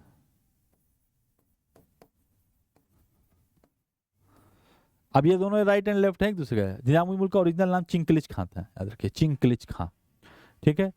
तो यहाँ से निजामुल मुल्क आते हैं, ऊपर से सादत खान आते हैं बुरहानुल मुल्क। अब दोनों के बीच में एकदम टसल है, एक दूसरे को देखने नहीं सुहाया था एक आदमी को, ठीक है, एक खड़ा है तो दूसरा इधर चेहरा कर लेगा, वैसी हालत है। तो ये सब आते हैं, ठीक है, और कहते हैं कि 3 कोस लंबा 1 कोस चौड़ा, इतना बड़ा इनका आर्मी था, मतलब सब मिला पूरा मुगल जब जुट जाते हैं एकदम एक साथ करनाल के आसपास में, पूरा भर जाता है, इतना लंबा चौड़ा।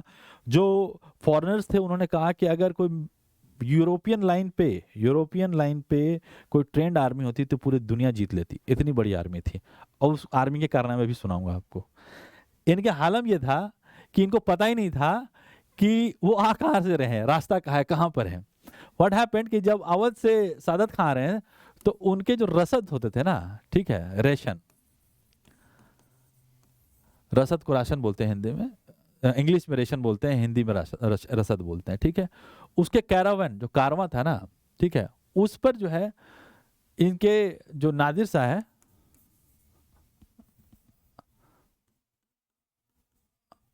उसके आदमी अटैक कर देते हैं, ठीक है, उसके आदमी अटैक कर देते हैं। अब अटैक होता है तो इनको पता लगता है कि अच्छा ये यहाँ लोकेशन पे है, तब ये लोग सब एक्यूमुलेट होते हैं। तो पहले एक्चुअली असफ जहाँ आ चुके थे, ये पहले आ चुके थे, बाद में आते हैं सादत खां, आ ही रहे होते तो अटैक हो जाता है। जब फॉर्मेशन होता है तो Saadat Khan was more of a valiant type of man, मतलब एनकरेजिंग, लड़ाई झगड़ा उस तरह का, मतलब क्योंकि ये हमेशा से एक पद चाहते थे, वो था मीर बख्शी का, जिसको मैंने बता दिया। ये हमेशा कमांडर इन चीफ होना चाहते थे, इनके मन में था कि कमांडर इन चीफ का पोस्ट हमें मिले, हम लड़ना चाहते हैं, हम कमांडर इन चीफ बनेंगे, हम काबिल हैं इस बात के, ये इनके मन में था। लेकिन ये थोड़ा लेट हो जाते हैं। तो Asaf he was a cunning man, Nizamul Mulk was a cunning man, a brave, cunning and a well discipline man. ये बहुत सारे क्वालिटीज का आदमी था, जिसमें एक कनिंगनेस भी था, ठीक है। उस जमाने में ये क्वालिटी भी थी, याद रखिएगा, ठीक है। मैकियावेली को पढ़िएगा आप तो आप जानिएगा कि कनिंगनेस भी एक क्वालिटी होनी चाहिए, ठीक। तो होता क्या है कि फाइट में असफ जाह जो है अपने आदमियों को पीछे लगाता है एकदम वेल प्लेस्ड में, और सादत खान नाते के साथ बोलता है कि हरावल दस्ता मैं लूंगा। हरावल दस्ता मतलब फ्रंट लाइन में, I will fight it from him. Fight होती है and Saadat Khan got captured, ये कैप्चर हो जाता है, ठीक है, कैप्चर करके इसको पकड़ लेते हैं, ठीक। फिर जो है थोड़े देर 3 घंटा लड़ाई चलती है, याद रखिएगा, लड़ाई 3 घंटे ही चलती है। करनाल, बैटल ऑफ करनाल है, याद रखिएगा, बैटल ऑफ करनाल।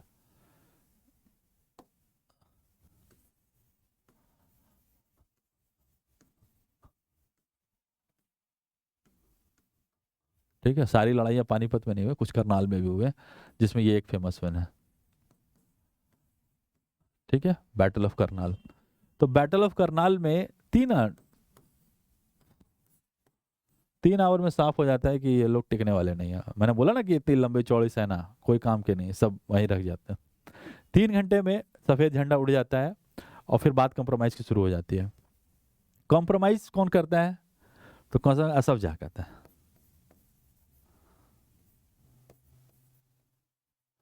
जिसको निजाम उल मुल्क बोलते हैं ना, ठीक है, निजाम उल मुल्क चिनकिलिच खां, वो जाता है। 3 नाम है उसके, याद रखिएगा, ऐसे तो बहुत सारे और भी नाम होंगे लेकिन 3 मेजर नाम है। तो निजाम उल मुल्क जाता है कंप्रोमाइज करने के लिए, बोलता है कि सर जो भी है कहा सुना खत्म करते हैं और आपको हम 50 लाख रुपए देते हैं एज ए वॉर इंडेंडमिटी, ठीक है, 50 लाख रुपए। और शर्त क्या है कि 20 लाख अभी ले लीजिए, ठीक है, और 20 लाख आप जैसे जैसे पार करिएगा, पंजाब पार करिएगा तो 20 लाख रुपए देंगे, ठीक है, इंडस पार करिएगा तो 20 लाख देंगे, और एकदम लास्ट बॉर्डर पार करिएगा, सॉरी 20 नहीं, सॉरी, हाँ, 20 लाख अभी ले लीजिए और 30 लाख 3 इंस्टॉलमेंट में मिलेगा। पहला जब आप पंजाब पहुंच जाइएगा तब, ठीक, दूसरा उसको क्रॉस करके इंडस पार करिएगा तो, ठीक, और चौथा जब आप कांधार पहुंचने वाले होंगे तो आपको वहां पे मिल जाएगा बॉर्डर पे, ठीक। ये आपको 3 स्टेप में मिलेगा, 10-10 लाख, ठीक। तो टोटल हो गए 50 लाख रुपए में, आपको सारा मामला सेटल कर दिया। किसने करा? तो बुरहान उल मुल्क ने, ठीक है। उस लड़ाई में हुआ गया था कि जो उस समय के मीर बख्शी थे वो मारे गए थे। थोड़ी देर लड़ाई चला था लेकिन उसकी डेथ हो गई थी। अब जैसे ही मोहम्मद शाह रंगीला को ये बात पता लगी कि भाई इसने तो सेटल कर दिया, कितने 50 लाख में, इतना बड़ा बात, हार भी गए थे, सब कुछ लौटा दिया, इसने उसको तुरंत तुरंत जो है कई सारी उपाधियों के साथ नवाजा, ठीक है ना।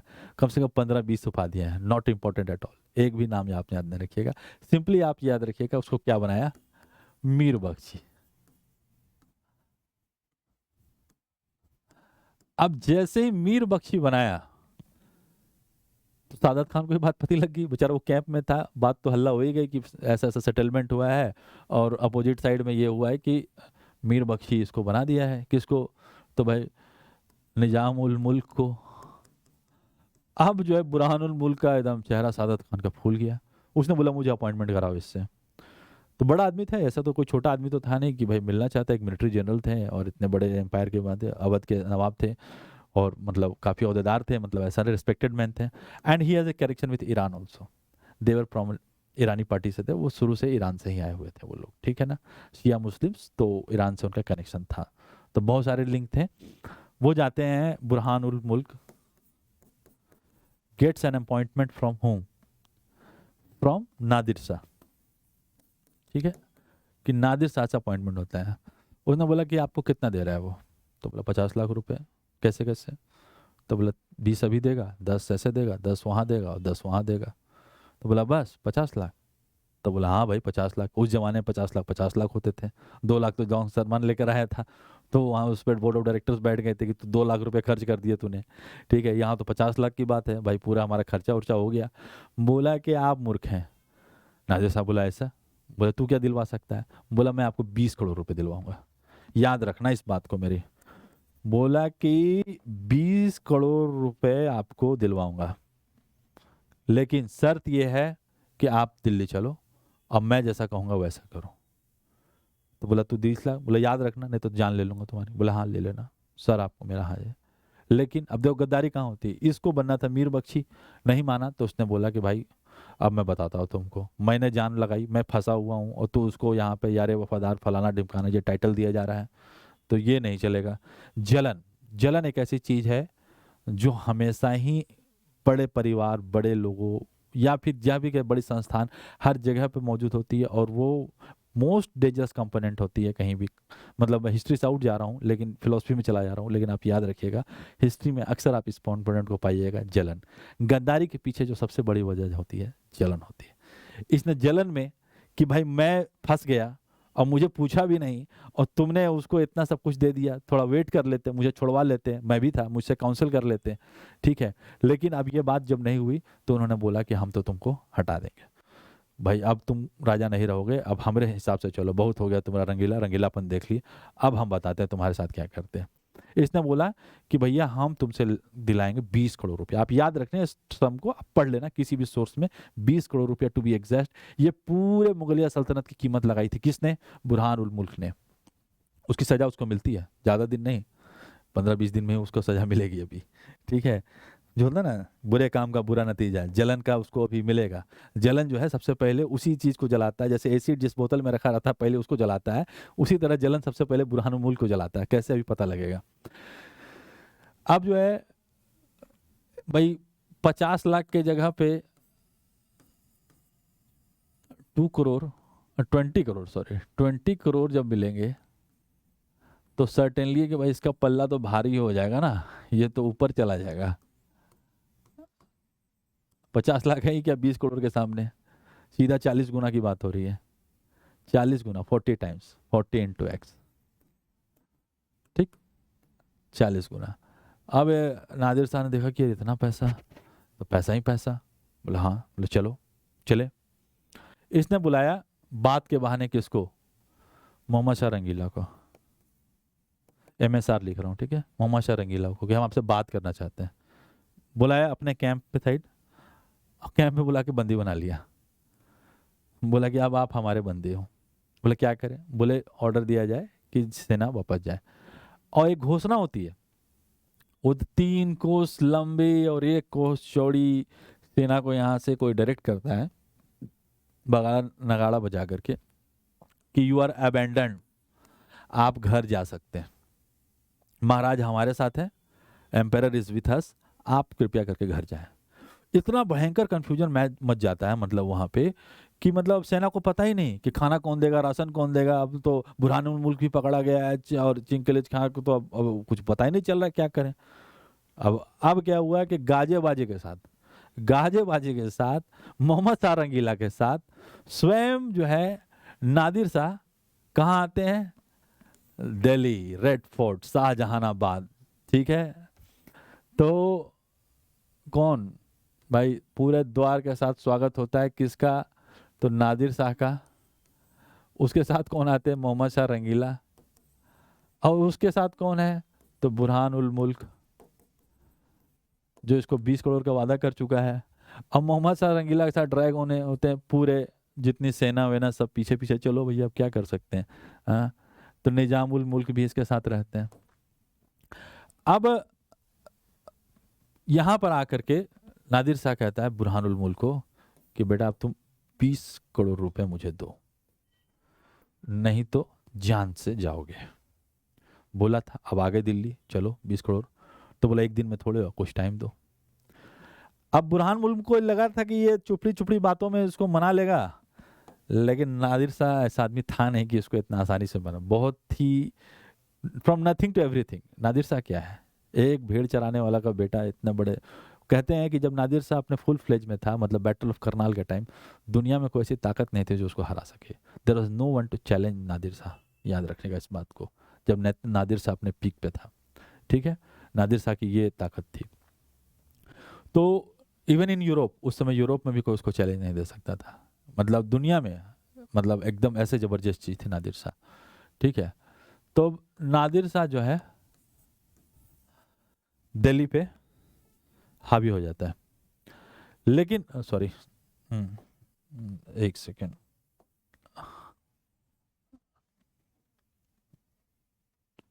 What happened.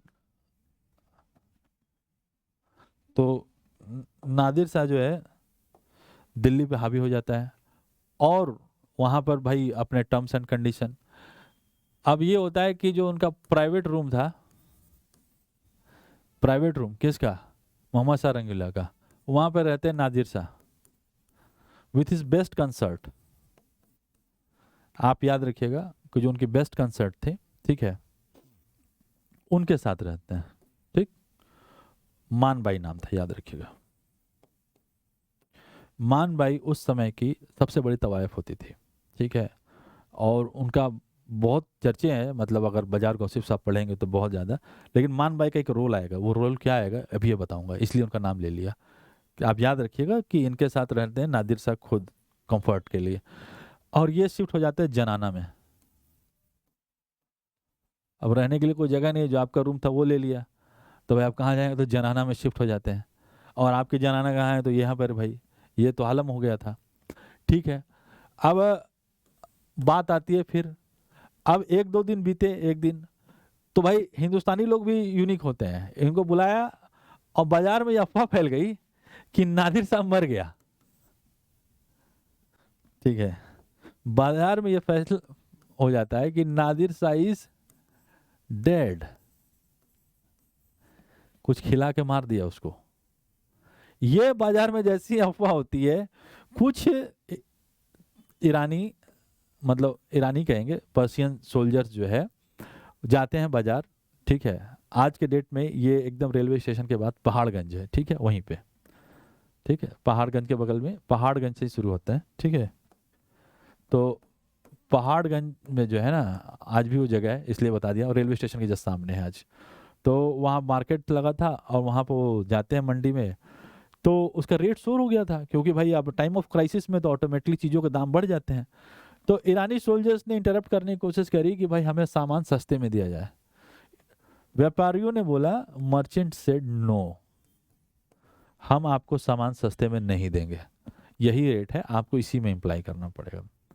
इसी में कुछ झगड़ा होता है, and merchant and has Iranian soldier है अल्टर कास्ट, मतलब झगड़ा हो जाता है। और झगड़ा ऐसा होता है कि 15-20 ईरानी सोल्जर्स मार दिए जाते हैं, किल्ड। और धीरे धीरे पूरा दंगे का रूप ले लेता है, जहां भी ईरानी सोल्जर्स देखते हैं लोग उन पर अटैक कर देते हैं, मारना शुरू कर देते हैं, पूरा क्योटिक सिचुएशन रहता है। दिस फ्यूरिएटेड मतलब गुस्सा दिला देता है किसको, नादिर शाह को।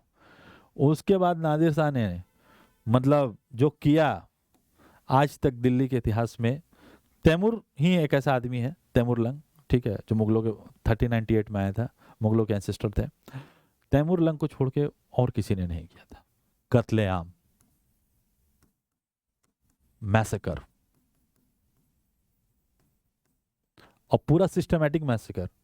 एक मस्जिद है दिल्ली में, ठीक है, वहां जाकर के खड़ा हो जाता है Nadir Shah, and he orders his man कि plunder everybody and kill anybody. हो लोगों ने क्या किया कि अपनी बहू बेटियों को खुद से मार दिया और अपने घरों को आग लगा दिया। क्या करते हैं, इज्जत भी तो एक चीज है। अपने बहू बेटियों को आग लगा मार दिया और घर को आग लगा दिया, एकदम आंखों देखे जो लोग थे। फिर जो है 3-4 घंटे मैसकर चलते रहे दोपहर तक। बुरहानुल मुल्क जो है मतलब कुछ भी नहीं कर रहा था, उसकी तो हालत खराब थी, मतलब वो कुछ कर नहीं सकता था। निजामुल मुल्क ने क्या किया, पहले गया बुरहानुल मुल्क के पास और विनती करी कि भाई तू मेरे से, ठीक है मेरे से दुश्मनी है, मान जाते हैं, मैं तेरे हाथ पड़ता हूँ, लेकिन तू चल उसको मना ले यार, खत्म करिए बात, इतने लोग यार मर रहे हैं, ये ठीक नहीं है। बुरहानुल मुल्क मिलने से मना कर देता है कि यार तू मेरे से नहीं मिलता, अभी नहीं मिलूंगा। अब वो जान रहा था ये जोर जोर से गुहार लगाता है, बुरहानुल मिलने से मना कर देता है।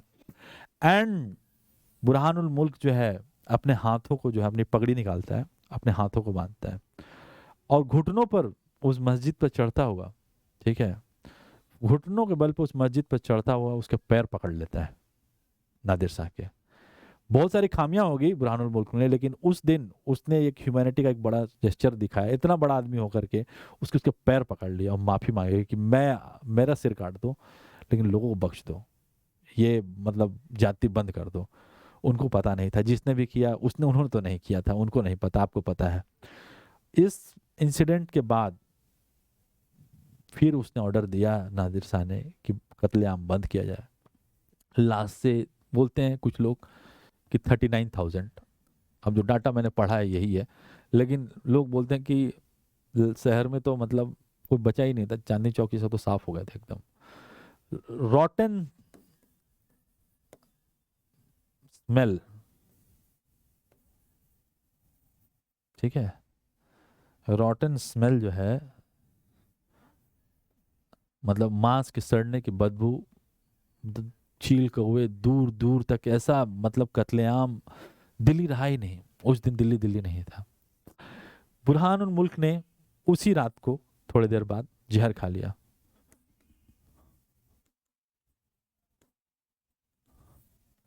ही पॉइजनड हिमसेल्फ कि अब तो पैसा तो देने से रहा, पैसा था ही नहीं इतना, ये तो सोचा था कि इधर से पटा वटा लेंगे और इस तरह की अफवाह फैला के इसको मरवा देंगे, लेकिन ही पॉइजनड हिमसेल्फ कि नहीं, अब नहीं हो सकता। उसने अपने आप को जहर दे लिया। And his son in law जो बाद में राजा बने, ठीक है ना, उतना ज़्यादा नाम आपको दूंगा नहीं, याद हो जाए, he gave him 2 crore rupees, ठीक है, आप नाम याद रख लेना, सफदरजंग। दिल्ली में एक बड़ा फेमस हॉस्पिटल है सफदरजंग हॉस्पिटल, सफदरजंग एनक्लेव भी है, उसी के नाम पर है। सफदरजंग ने मतलब 2 करोड़ रुपए दिए उसको, ठीक है, कि 2 करोड़ रुपया मेरे तरफ से लो, और लोगों से, मर्चेंट से जो पैसे जहां से हो सके इसने खींचे, टोटल 30 करोड़ रुपीस। इतने में कहाँ मानने वाला था। मान भाई ने देखा कि ये रोज मान भाई से पूछता कि भाई इतने कहाँ है, उतने कहाँ है। अब मान भाई बेचारी एक मतलब क्या बोले, एक प्रोस्टिट्यूट भी कह सकते हैं, एक गलत वर्ड है, उस समय में एक तवायफ थी, एक काफ़ी हाई क्वालिफाइड तवायफ थी, ठीक है। तो मान भाई ने कंसोल करने की कोशिश करी कि ये सब क्या कर रहे हो, तुम लेकर जाओ ये सब। बोला आप भी चलो, बोला मैं नहीं जाऊंगी, मुझे नहीं जाना। मान भाई नहीं गई, मान भाई को कह रहा था, उसने पर्सनली काफ़ी अवॉइड किया था। तो मान भाई टोल्ड कि इसने बोला कोहिनूर कहाँ है, तो मान भाई ने बोला कि यहाँ वहाँ नहीं, किसके, बादशाह के ताज में है, ठीक, कि जो क्राउन है ना, ठीक है, उसमें छुपा है कोहिनूर। इट वॉज मान by who told it, okay. मान भाई ने कहा कि बादशाह के सिर में जो पगड़ी पहनते हैं उसमें कोहिनूर। तब नादिर शाह ने बोला कि ठीक है अब हम जाएंगे। और एक बात, नादिर शाह ने 2 महीने बाकायदा दिल्ली में रूल किया, ठीक है। अपने नाम का खतबा पढ़वाया, मिंटेड कॉइन्स, अपने नाम पर कॉइन्स स्विच करवा लिए इतने दिनों के बीच में, ठीक है। खतबा पढ़वाया कि हम हैं, कॉइन मिंट कराएं। और 2 महीने ऑफिशियली पर्शियन रूल के अंदर टोटल मुगल स्टेट रहा, ठीक है, 2 महीने। सो इंडिया के 2 महीने रूलर रहे कौन? नादिर शाह, इतने जालिम आदमी, ठीक है। और सब्जेक्ट टू गिफ्ट में क्या दिया? मौत और प्लंडर, यही मिला, ठीक है।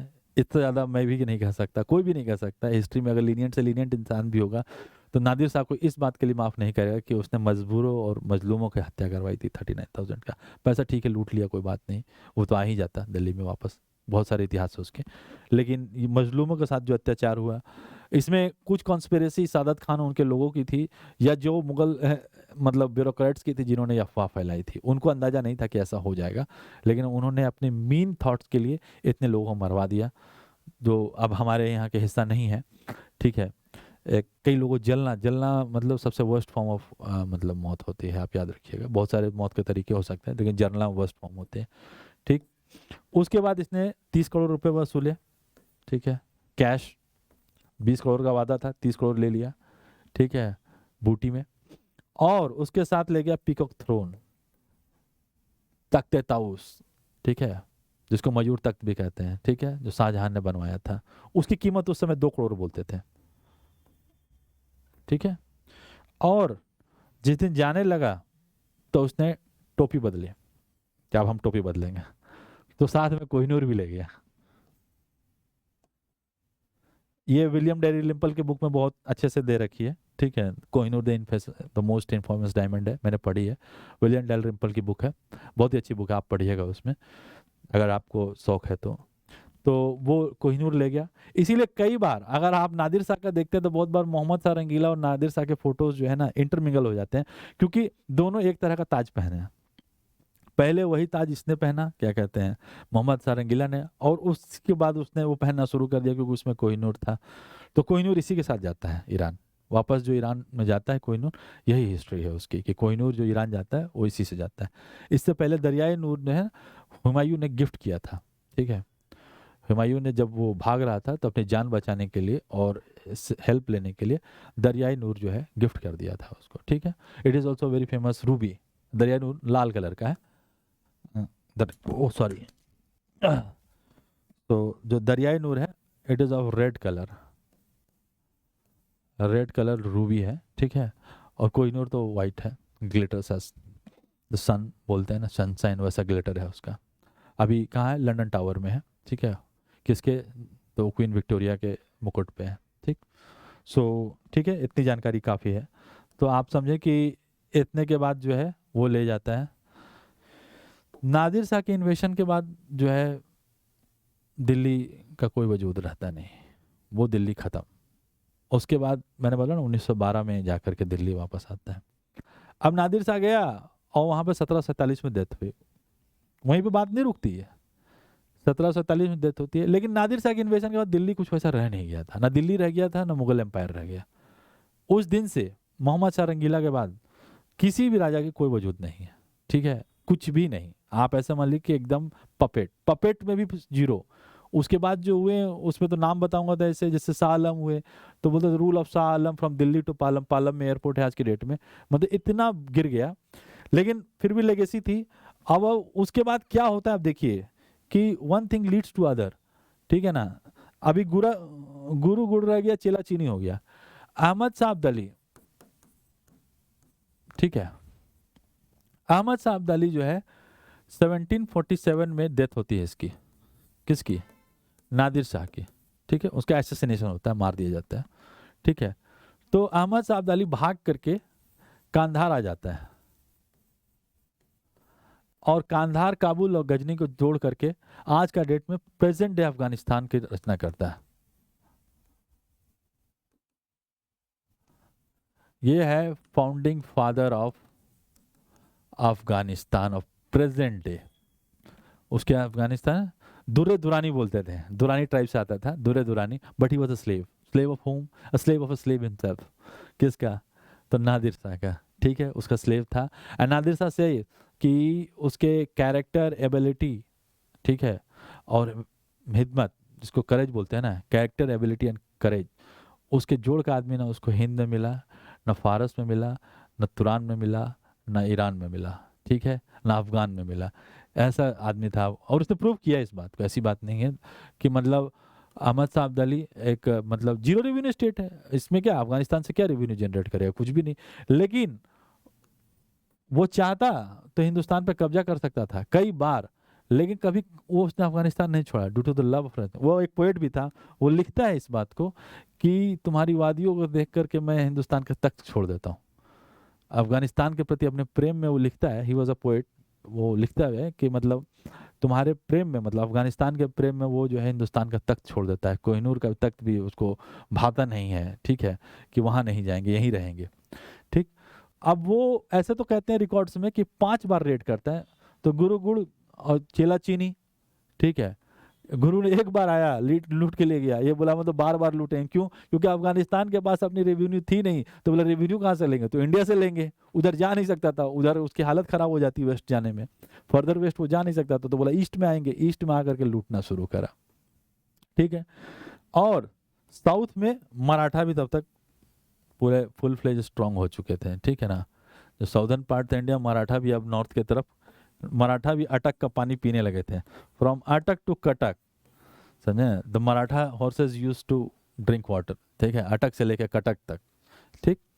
तो अब आप सोचिए कि वो उधर से आना शुरू हुए, तो अफगानिस्तान से जो है ना 5 बार इसने अटैक किया, ठीक है। पहले पंजाब में किया एक बार, तो पहले बार तो उतना हार गया, लेकिन उसके बाद से कॉन्स्टेंटली बार बार रेड करना शुरू करा, ठीक है।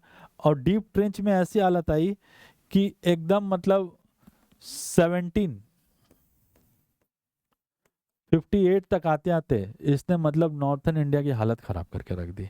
कहावत ये हो गई, पंजाब में आज भी एक कहावत है कि खांदा पीता लवादा और बाकी सब अब्दाली ले जाता। मतलब जो खाया पिया और तन को लगा वही तुम्हारा है, बाकी सब अब्दाली उठा के ले जाएगा। उसके हर साल रेड होते थे, फ्रीक्वेंट रेडर था कि आए हैं टैक्स, वो एक तरह का रेड टैक्स था उसके लिए, ठीक है, आया है रेड करे और चला गया। अब उस समय गद्दारों की कमी तो दुनिया में है नहीं है, भारत में खास करके, ठीक है, गद्दारी में पीएचडी यहाँ पर एक बहुत बड़ा ना काम है, ठीक है। तो यहाँ पर थे उसका एक आदमी नजीब उद्दौला, ठीक है, ठीक, नजीब उद्दौला उसका एक आदमी था, ये एक रोहिला पठान था।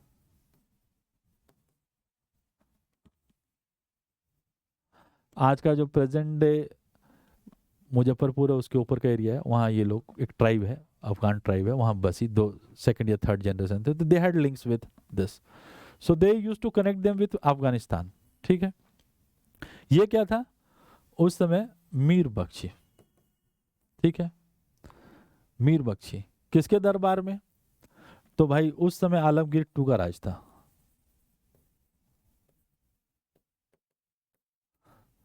आलमगीर टू, ठीक है।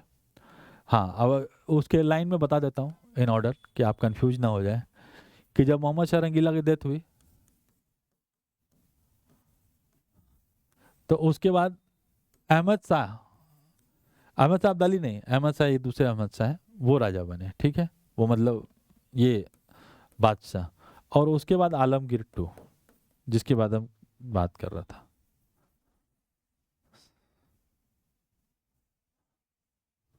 ठीक है।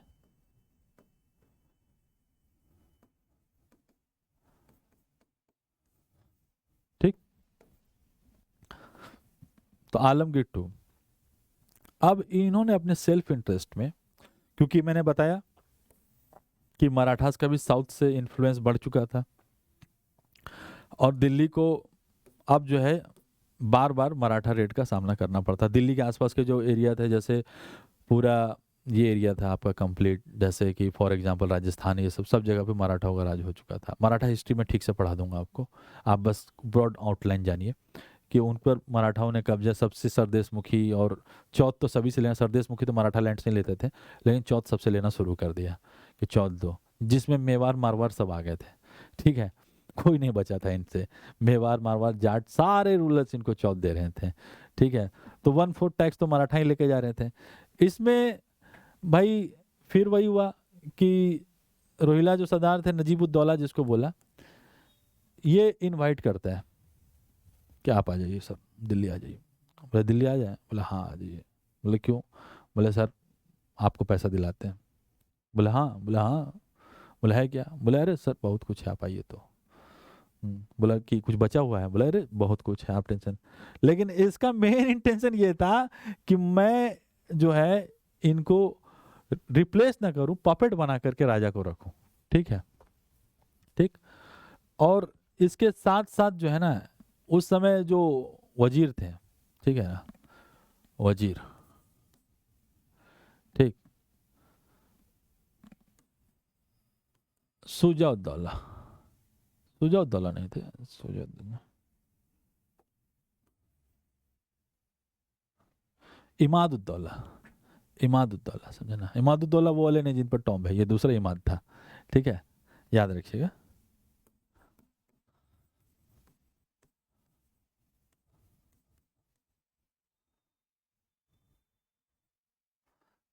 इमादुद्दौला, DAU है, इमादुद्दौला, इमादुद्दौला। और ये दूसरा क्या नाम था, नजीब उद्दौला।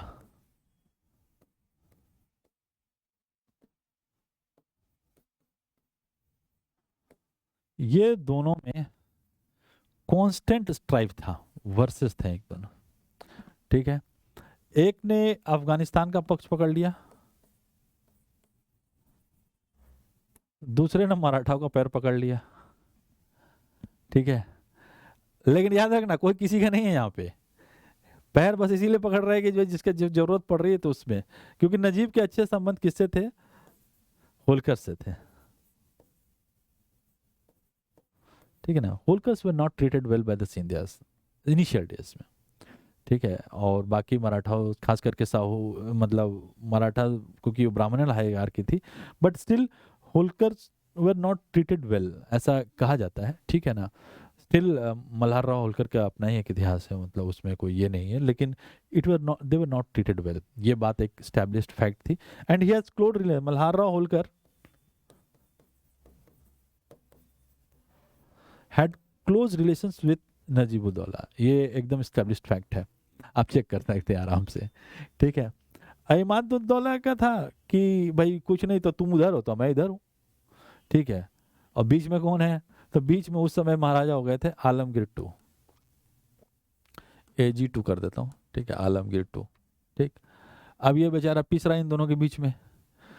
ठीक, तो नजीबुद्दौला ने देखा कि मराठा भारी पड़ते जा रहे हैं बार बार। उसमें एक क्या हुआ कि पंजाब को जब स्टार्टिंग में रेड होने लगे पंजाब में, तो मोहम्मद बिन रंगीला ने क्या किया था कि इसने पंजाब दे दिया कि तू रख ले भाई, पंजाब, पंजाब रख ले, कोई दिक्कत नहीं है, रेड वेड मत किया कर, तुम्हारा हुआ, तुम उधर रहो, हमको इधर रहने दो। ठीक है, अब जिसको पंजाब मिल गया वो सोचेगा कि दो आप भी ले ले। यही तो दिक्कत है, दिक्कत यहाँ शुरू होती है कि लालच का कोई अंत नहीं होता है। पहले बफर स्टेट के रूप में लिया और फिर आप बोले कि अब तो पूरा ही दे दो हमको। ठीक है, दो आप तक दो, आराम से खाएंगे पिएंगे, हरियाणा वरियाणा सब हमारा रहेगा। ठीक है, लेकिन ऐसा होने वाला नहीं था, याद रखिएगा। ठीक है, यहाँ मराठास थे, मराठास ने रघुनाथ राव को भेजा। ठीक है, नॉर्थर्न एक्सपेडिशन पे जो पहले बार आया, तो पहले इसने बुलाया, तो आया, तो ये जब आया ना, क्या कहते हैं, अहमद शाह अब्दाली जब पहली बार दिल्ली आया, तो इसने जो है दिल्ली तक लूटा, आलमगीर को रिकॉग्नाइज किया राजा, ऐसी बात नहीं कि तू राजा रहे, कोई दिक्कत नहीं। फिर मथुरा लूटा और साथ में आगरा तक लूटा, पूरा लूटा और लूट के वापस गया। अब मराठा यूजुअल लेट पहुंचे, हाँ हिंदुस्तानी में थोड़ा लेटनेस तो है ही, लेट लतीफ पहुंचे। तो रघुनाथ राव आए, राघोबा बोलते हैं इनको। इनका स्टार्टिंग में बहुत ही कैरिस्मेटिक रोल था, बाद में बहुत है, वो तो पुरानी कहावत है, either die young as a hero or live long to be as a villain. तो हीरो नहीं बन पाए, बाद में विलन बन गए, स्टार्टिंग में हीरो ही थे। ठीक है, तब तक रघुनाथ राव आते हैं। रघुनाथ राव आते हैं तो दिल्ली तो मतलब ठीक है, रिस्टोर किया, देखा कि क्या है, सब ठीक है, भगा भगा दिया। नजीमुद्दौला भाग लेता है यहाँ से। ठीक है, और ये जाते हैं पंजाब। पंजाब में इसने क्या किया था, अभी इमादुद्दौला ने, मतलब शेख अदीना बेग, ये याद रखना, यूपीएससी में क्वेश्चन पूछा है, इसलिए मैं पढ़ा रहा हूँ ये वाला डिटेल में, कि what was the immediate cause of third battle of Panipat. ठीक है, तो ये था the removal of Sheikh Adina Beg. ठीक है, ठीक, मतलब शेख अदीना बेग क्या हुआ कि इमादुद्दौला ने इसको इंस्टॉल किया। ठीक है, उधर से आता है, क्या कहते हैं, कौन, अब्दाली, इसको हटा देता है और अपने बेटे तैमूर को खड़ा कर देता है, और एक आदमी को रखता है इम्पोस्टर वहां पे, वही उसको मतलब तैमूर के नाम पे देता है, बाकी उसको रखता है। और यहाँ से जब राघव आते हैं तो बोलते हैं शेख अदीना बेग को फिर इंस्टॉल कर दिया, बोले तू रहेगा, वहां से हट, अटक तक हमारा, अटक से कटक बताया ना। तो ये जो है अभी अच्छे से क्लियर कर देता हूँ।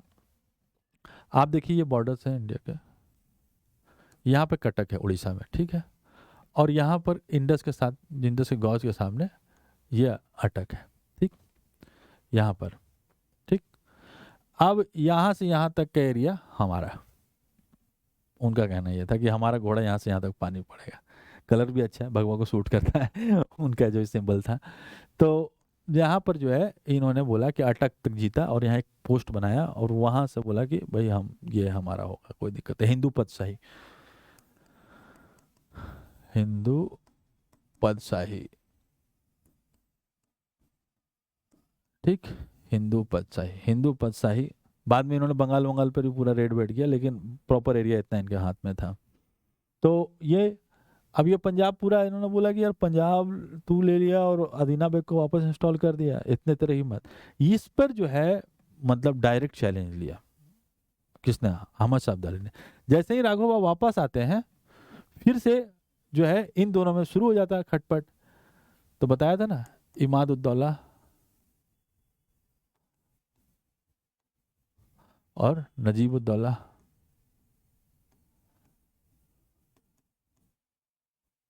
ठीक है, खटपट शुरू हो जाता है।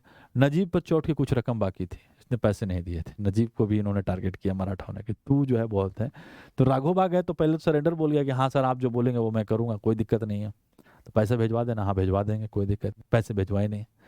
ठीक है, उस पैसे को भेजने के लिए यहाँ से एक मिशनरी गई इसके पास, मतलब ऐसे तो नहीं, यहाँ से गया, यहाँ पर नॉर्थन में फ्रंटियर में थे, ग्वालियर में सिंधियास थे।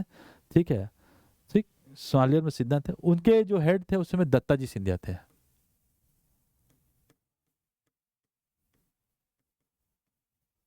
ठीक है, दत्ता जी सिंधिया। तो दत्ता जी सिंधिया को इन्होंने बोला कि आप जा पैसा वसूल लो उससे। ठीक है, दत्ता जी सिंधिया जाते हैं, ठीक है, पैसा वसूलने के लिए, और उसकी हत्या कर देता है। तब तक एक बुरारी है, दिल्ली में ही है, मुखर्जी नगर के पास जो लोग रहते हैं, काफी तैयारी करने वाले लड़के, वो जानते हैं बुरारी घाट है। बुरारी घाट के सामने इनकी हत्या हो जाती है, दत्ता जी एक्सिक्यूटेड। ठीक ना, एक्सिक्यूट कर देता है कौन, नजीबुद्दौला, सिर काट करके भाले में टांग के घुमाया जाता है उस टाइम पे। ये चीज जो है ना इन्फ्uriएट कर देती है मराठा उसको, और वहां से ये भी चले ही आए थे कि आ गए हैं कि हम तो दिल्ली कब्जा करेंगे, तुमने हटाया था हमको पंजाब से।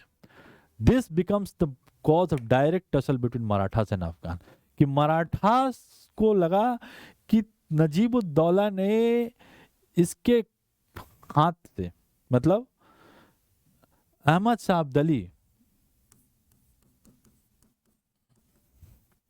अहमद शाह अब्दाली के प्रोटेज पे, मतलब उसके सह पे दत्ता जी सिंधिया की हत्या की। That was a direct challenge to Maratha power, Maratha power पर डायरेक्ट थ्रेट था कि भाई तुमने इसको कैसे मारा। ठीक है, सिमिलरली अपोजिट साइड में जो अहमद शाह अब्दाली था, उसका कहना था कि तुमने पंजाब में आके हमारे आदमी को कैसे हटा दिया, तू अपना साउथ में रह, दिल्ली में क्या तेरा हस्तक्षेप। ठीक है, ये दो चीजें major battle of, third battle of Panipat का इमीडिएट कॉज बनी।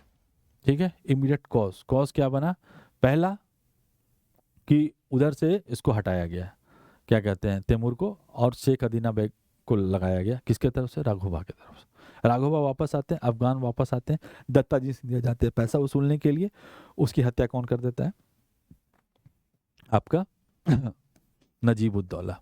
ठीक, this was a direct challenge to Maratha. Maratha इसीलिए आते हैं, ऐसा नहीं देखो उनको दिल्ली बचाने आना था। ये जो बोलते हैं ना कि क्योंकि बादशाह नहीं लड़ रहा था इसलिए हम लड़ने चले आए, ऐसा नहीं था। जो बेसिक कॉज था ये था कि दत्ताजी सिंधिया की हत्या हुई थी, and that was a brutal murder, कि उसके सर को घुमाया था इन्होंने। ठीक है, ये मराठा पावर को एक चैलेंज था कि अगर देख लो भाई, अगर इसको नहीं सुधारा तो कोई मराठा को चौथी नहीं देगा, कोई पैसा नहीं देगा। तुम अपना आदमी को रक्षा नहीं कर पा रहे तब तो हर जगह सिर कटेगा। यहाँ पे दत्ताजी सिंधिया को मार दिया, कल मल्हार होलकर को मार देगा, कल गायकवाड़ को कोई मार देगा। ठीक है, इस तरह से तो मतलब चेन बन जाएगी। ठीक है, तो अब इन्होंने जो है साउथ इंडिया से, अब देखो इंटरनल फ्यूड आना किसको चाहिए था? राघोबा को। लेकिन फिर फैमिली फ्यूड हो जाती है पूना में। Poona is known for its feuds. Internal politics के लिए पूना आप जान लो एकदम गढ़ था उस समय। कोई काम वाम नहीं करते थे, सब ये करते थे, एक दूसरे के रोटी छीनने में लगे रहते थे। तो पूना का जो बेसिक काम था ये था। ठीक है, अगर वहां पे सब कुछ ठीक रहता तो मराठा एम्पायर डाउनफॉल नहीं होता। आप याद रखिएगा, इस बात को आप याद रखिएगा। भले मैंने हार्श वर्ड के इस्तेमाल किए थे, लेकिन पूना के पॉलिटिक्स की यही सच्चाई थी। ठीक है, और सेम सच्चाई यहाँ पर थी दिल्ली में, इसलिए इसका भी बंटागर्द हो गया। जहां पर ये चीज होने लग जाएगी वो चीज ऑटोमेटिकली खत्म हो जाएगी। ठीक, तो यहां से पूना से दिल्ली कौन जाते हैं? सदाशिव भाव। ठीक, सदाशिव भाव चिम्माजी के बेटे थे। चिम्माजी अप्पा जो बाजीराव के छोटे भाई थे उनके बेटे थे चिम्माजी अप्पा के। ठीक, सदाशिव भाव जाते हैं। सदाशिव भाव जाते हैं, तब तक मराठाओं कभी हारा नहीं था। एक बात और था, तो सदाशिव भाव के साथ जो है ना पूरी एक महिलाओं की ट्रेन जाती है। क्यों? कि हमें भाई क्या करना है? पिलग्रिमेज, हमें तीर्थ करना है। कहाँ जाना है? कुरुक्षेत्र में स्नान करेंगे। किस लिए? तो 14 तारीख आ रही है। अब देखिए क्या डेट डिसाइड किया इन्होंने, किस्मत कहाँ ले जाती है मैं आपको दिखाता हूँ। 14 जनवरी एक ऑस्पिशियस डे है। ठीक है, हमारे यहाँ संक्रांति मनती है। क्यों? उत्तरायण होता है। तो प्लान क्या था? अब देखो बड़े मन के क्या प्लान है कि भाई उनका तो क्या है, मराठा पावर है। एक रिड्यूस्ड सेना के साथ, उतनी सेना भी नहीं दी गई थी इनको, और कम पैसों के साथ, वो इंटरनल फ्यूड का मैटर है, that is I won't go it. आप इतना समझे कि उनके साथ क्या जाते हैं संक्रांति में स्नान करने के लिए। पूना की जितनी भी मतलब मराठा फैमिली के जितने भी एलाबोरेट ऑर्नामेंटेड मतलब जो प्रतिष्ठित महिलाएं थी वो सब जाती हैं। ठीक है, पूरा परिवार उठ करके कि हम नहाएंगे। सिर्फ मेन कुछ एक छूट जाते हैं, लेकिन बहुत सारी औरतें जाती हैं इनके साथ कि हमें स्नान करना है। ठीक है, कहाँ पे? उनके साथ उतना ही कम नहीं था। जब ये लोग आगे बढ़ते हैं तो इनके तो अलग ही मिलिट्री कैंप्स थे। जैसे मान लीजिए ग्वालियर था, ठीक है, आपका बांदा था। ठीक है, इन सब जगहों पर जो इनकी पोस्टिंग्स थी वहां से भी मराठा महिलाएं चल लेती हैं। पहले तो गांव साथ चलता था कि चलो तीर्थ करना है तो सभी लोग जुड़ जाएंगे। आपने शायद देखा नहीं होगा, हमने अपने देखा है। हमारे बिहार में छठ होता है, छठ में एक्चुअली देव का छठ बहुत फेमस है बिहार गया के आसपास में। बोलते हैं स्टार्ट ही वहां से हुआ, देव के आसपास चैत का छठ होता है। अब हमने एक बार आप देखोगे तो पूरा गांव उठ के जाता है। एक बार हमारे पिताजी गए थे, बचपन की बात है, एक छोटे से मतलब हमने सोचा कि 5-10 लोगों को लेकर चले जाएंगे। तो एक बार सिर्फ कह दिया गया कि देव है तो पूरा गांव की महिलाएं तैयार हो गई कि हम चलेंगे, आपने कहा है तो हमको चलना है। फिर उसके लिए एलाबोरेट अरेंजमेंट करने पड़े। वैसा ही कुछ मराठाओं के साथ हुआ, ये ले गए और ट्रेन में और भी महिलाएं जुट गए। मल्हारा होलकर ने मना किया। ठीक है, बाद में इन्होंने करा तो सूरजमल थे, सूरजमल जी जो बाद में सोक्राट्स ऑफ जाट कहा जाते हैं, तो सूरजमल जी थे। सूरजमल जी ने कहा कि ये महिलाओं को लेकर आप कहाँ चले आए?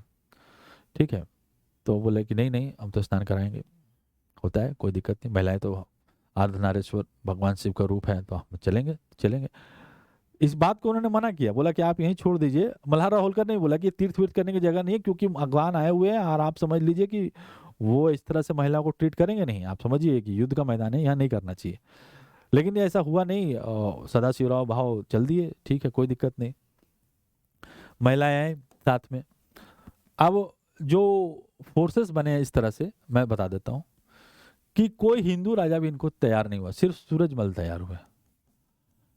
वो भी बाद में चलेगा। क्यों? सूरजमल का क्लेम था कि दिल्ली हमारा है, जाटों की होनी चाहिए, उनका क्लेम था।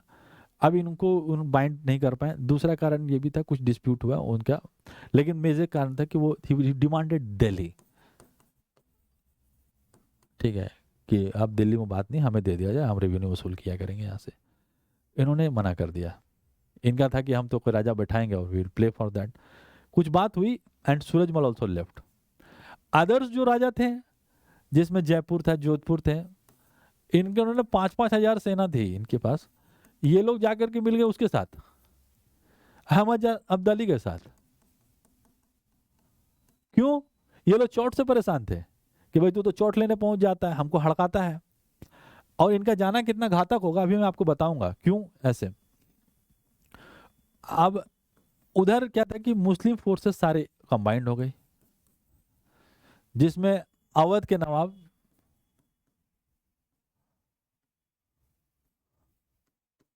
भी शामिल हो गया, अवध शामिल हो गया, ठीक है।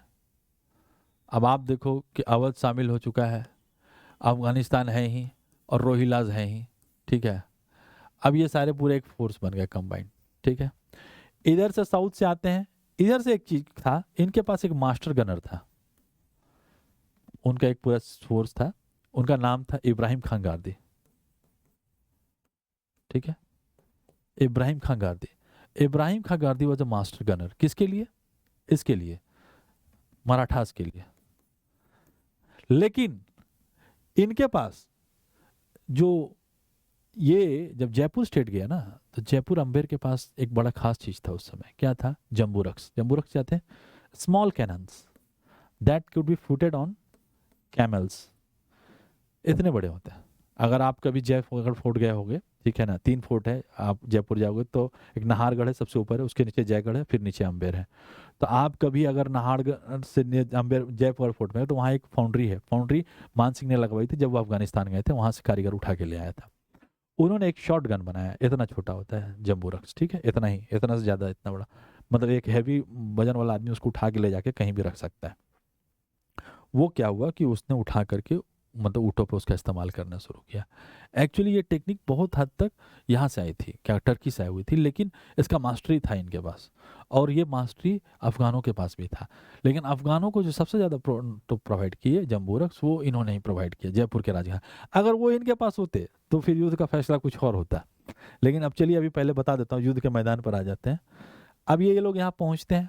जैसे ही ये पहुँचते हैं, ये जमुना पार भाग जाते हैं।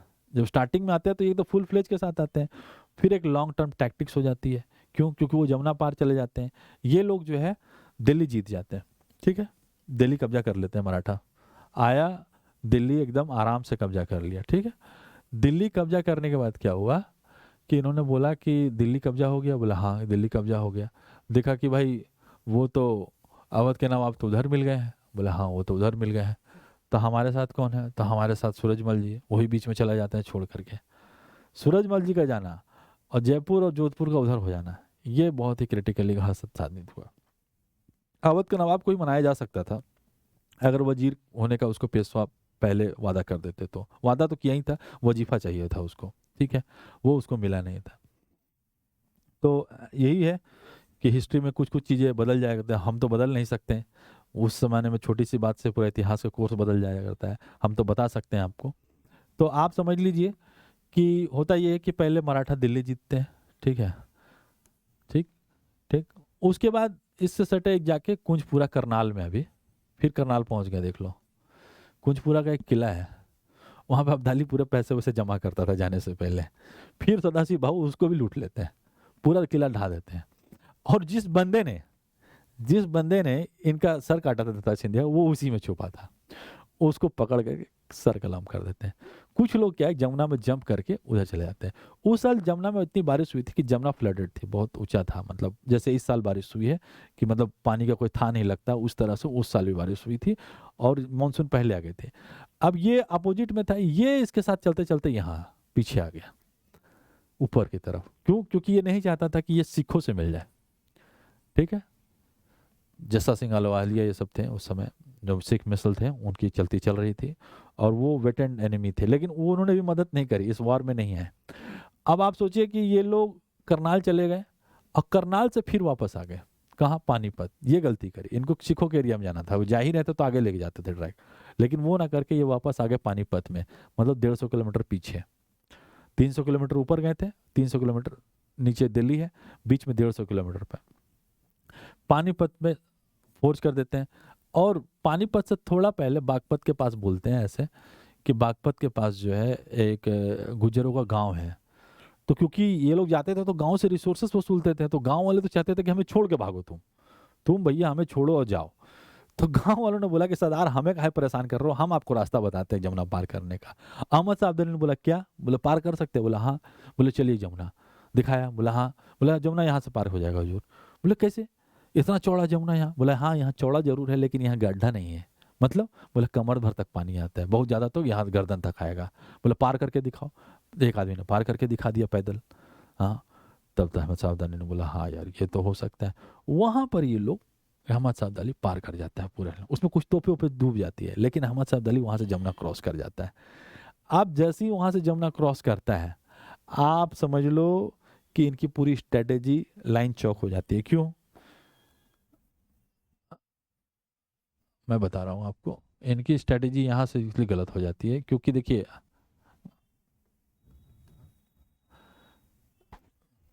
इधर है पानी, दिल्ली यहाँ है, पानीपत यहाँ है, ठीक है, करनाल यहाँ है।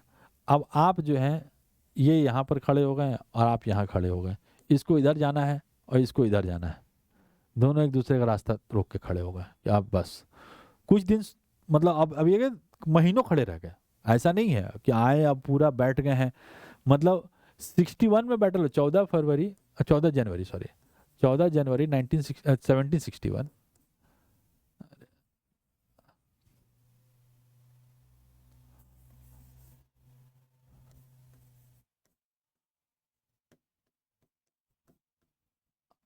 1761 को बैटल होता है, 14 जनवरी 1761 को, ठीक है। लेकिन उससे पहले 6 महीना से ये लोग इधर उधर इधर उधर बस जा रहे हैं। अंत में आकर के जून जुलाई के आसपास ये लोग यहाँ पड़ाव लगा देते हैं, जुलाई अगस्त के आसपास, कि बस अब ठीक है, अब वेट एंड वॉच होगा, अब इंतजार चालू होगा, ठीक है। अब ये इधर से इधर पार कर जाता है। अब दोनों जब पार कर जाते हैं तो वहाँ बैठ गए सितंबर के आसपास कि चलो अब बैठ गए, कुछ ना, अब तो बैठा जाए भाई। ये इधर खड़ा, ये अब इनके पास सूरजमल नहीं है, किनके पास, मराठा के पास। अगर सूरजमल जी होते तो ये ये जो आप एरिया है ना, जो करनाल या इसके आसपास का जो भी एरिया है, खास करके पानीपत का पूरा एरिया जाट बेल्ट है, तो इनको खाने की कोई कमी नहीं होती। लेकिन क्योंकि सूरजमल जी हट गए थे, इनके पास, मराठों के पास खाने की कमी हो गई, रसद की भयंकर कमी। अब उस कमी के कारण आप सोचो कि इनके साथ 1 लाख 1.5 लाख आदमी है, आधी महिलाएं हैं इसमें, 1 लाख के आसपास तो फैमिली ही है, 50 फैमिली, बच्चे, महिलाएं, यही है, पूरा ट्रेन है। अपोजिट में ये है, लेकिन इनके पास एनएचएस हैं, कुछ वैश्याएं होती थी, कुछ ऐसे मनोरंजन के लिए महिलाएं होती थी, लेकिन वो कम थे, पूरा ट्रेनिंग था इनका, ठीक है। वो इधर खड़े हैं, आप इधर खड़े हैं। अब ये इंतजार क्या कर रहे हैं, सुनिए, कि अब अटैक तो होगा नहीं, बहुत दिन रुके, पहले देखा रसद खत्म हो गया। एक और चीज बताता हूँ, मान्यताएं कहाँ खतरनाक हो जाती है। पहली मान्यता तो थी कि जाके स्नान करेंगे, कब, 14 जनवरी को स्नान करना था, उत्तरायण के दिन, ठीक है।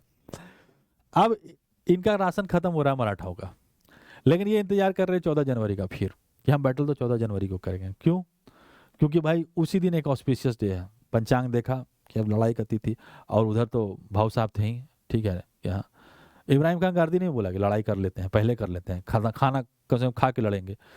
अगर आप उसी की जगह 21 दिसंबर के आसपास फाइट करते हैं, ठीक है, तो आप सोचिए कि 21 और 14 में जो है ना, 24 दिन का अंतर है। 24 दिन, 1.5 लाख लोगों का खाना, अगर आदमी बचे तो कितना होगा, 1.5 लाख आदमी, समझते हैं। आप सोचिए कि 1.5 लाख आदमी को इन्होंने स्टार्व कराया इतने दिन ले जा करके, यही गलती थी। अगर लड़ना ही था, मरने के लिए ही लड़ना था, तो आदमी को पहले लड़ना चाहिए था। कम से कम जानवर नहीं मरते, भूखे लोग नहीं रहते, कुछ स्ट्रेंथ के साथ लड़ा जाता, 1-2 दिन का रसद ही बाकी होना चाहिए था। अगर 21 दिसंबर के आसपास, जो आपके डेट में बोलते हैं हम लोग, कि उस दिन सूरज वापस फ्लिप कर जाता है, ठीक है, तो लेकिन अब ये तो मान्यताओं की बात थी। इसी दिन इन्होंने चुना, सुबह 4 बजे ये लोग अंतिम मील किया था, बस पानी वानी पी के जस्ट जैसे चलते हैं कि भाई सब ठीक है। सुबह 4 बजे निकले and they got in trap. लेकिन इतने भी आसानी से मराठा नहीं आ रहे। मराठा जो इन्फेंट्री थी वो बहुत लाइट एंड फास्ट थी, ठीक है, इतनी लाइट एंड फास्ट थी कि मतलब अब्दाली के पास उसका जवाब नहीं था। लेकिन अब्दाली के पास कुछ और था, जैसे मैंने बताया जम्बूरक, ठीक है। अब मराठा के पास एक कमी भी थी, मास्टर गनर तो थे इब्राहिम खां गारदी, डी बुशी के स्टूडेंट थे। डी बुशी कौन थे आपको बताऊंगा जब कर्नाटिक वार होगी तो, ठीक है। एक फ्रेंच जनरल थे, उनके स्टूडेंट थे, डिसाइपल थे, ठीक है। हाँ, वो निजाम शाही से लेकर के इन्होंने लाया था, ठीक है, बैटल ऑफ यदगिरी पे, ठीक है, वो आप उसमें मत जाइए। लेकिन आप समझिए कि एक मास्टर गनर, इंडिया में इब्राहिम खान गारदी का कोई जवाब नहीं था, पूरे दुनिया में बोलते हैं उस समय बहुत ही टॉप के मास्टर गनर थे, ठीक है। इब्राहिम खान गारदी को लेकर के आए, ठीक।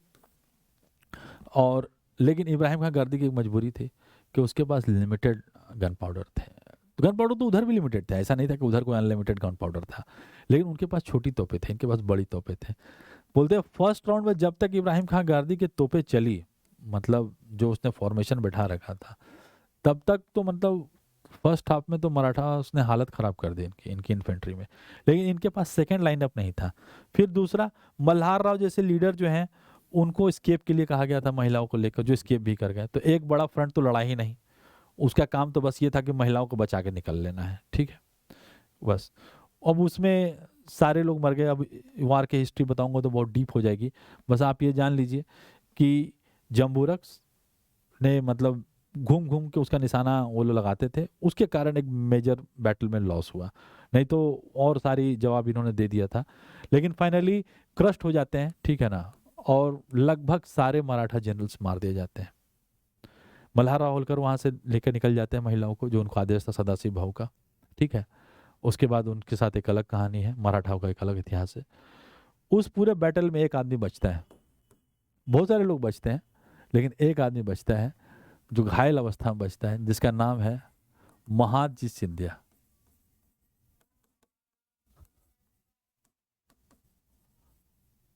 ठीक है, महादजी सिंधिया। महादजी सिंधिया जो बचते हैं, he turns out to the real hero for next 30 years in North India. जब तक वो रहते हैं तब तक किसी का पैर जमने नहीं देते हैं, मतलब सारे मराठा लॉसेस को गेन से बदल देते हैं। इसकी कहानी हम बाद में करेंगे, लेकिन आप ये जान लीजिए कि 14 जनवरी को जो है मराठा हारते हैं, और बुरे हाल में हारते हैं। ऐसा हारते हैं कि मतलब उसका फिर भरपाई हो नहीं पाती, क्योंकि ज़्यादा जो मेजर जनरल्स मार दिए जाते हैं, सारे लोग मर जाते हैं, और उसके साथ मराठा का डिक्लाइन होता है। और अब्दाली को भी कुछ नहीं मिलता। अब्दाली उस लड़ाई को जीत करके वापस अफगानिस्तान चला जाता है। फिर से उसने शाहजहां टू को रिस्टेट कर देता है, याद रखिएगा, शाहजहां टू, वो वाले शाहजहां ने शाहजहां टू को आफ्टर द बैटल जो है ना, शाहजहां टू को रिस्टेट कर दिया जाता है।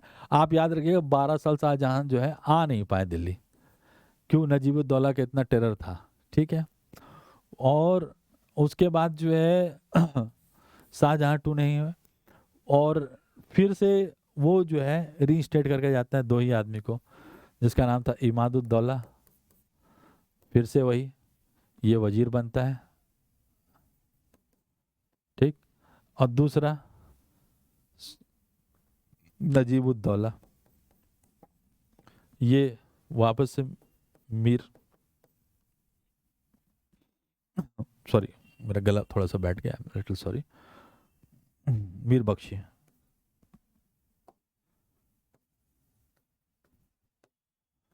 ठीक है। तो ये मीर बख्शी वापस से बनता है, ठीक है,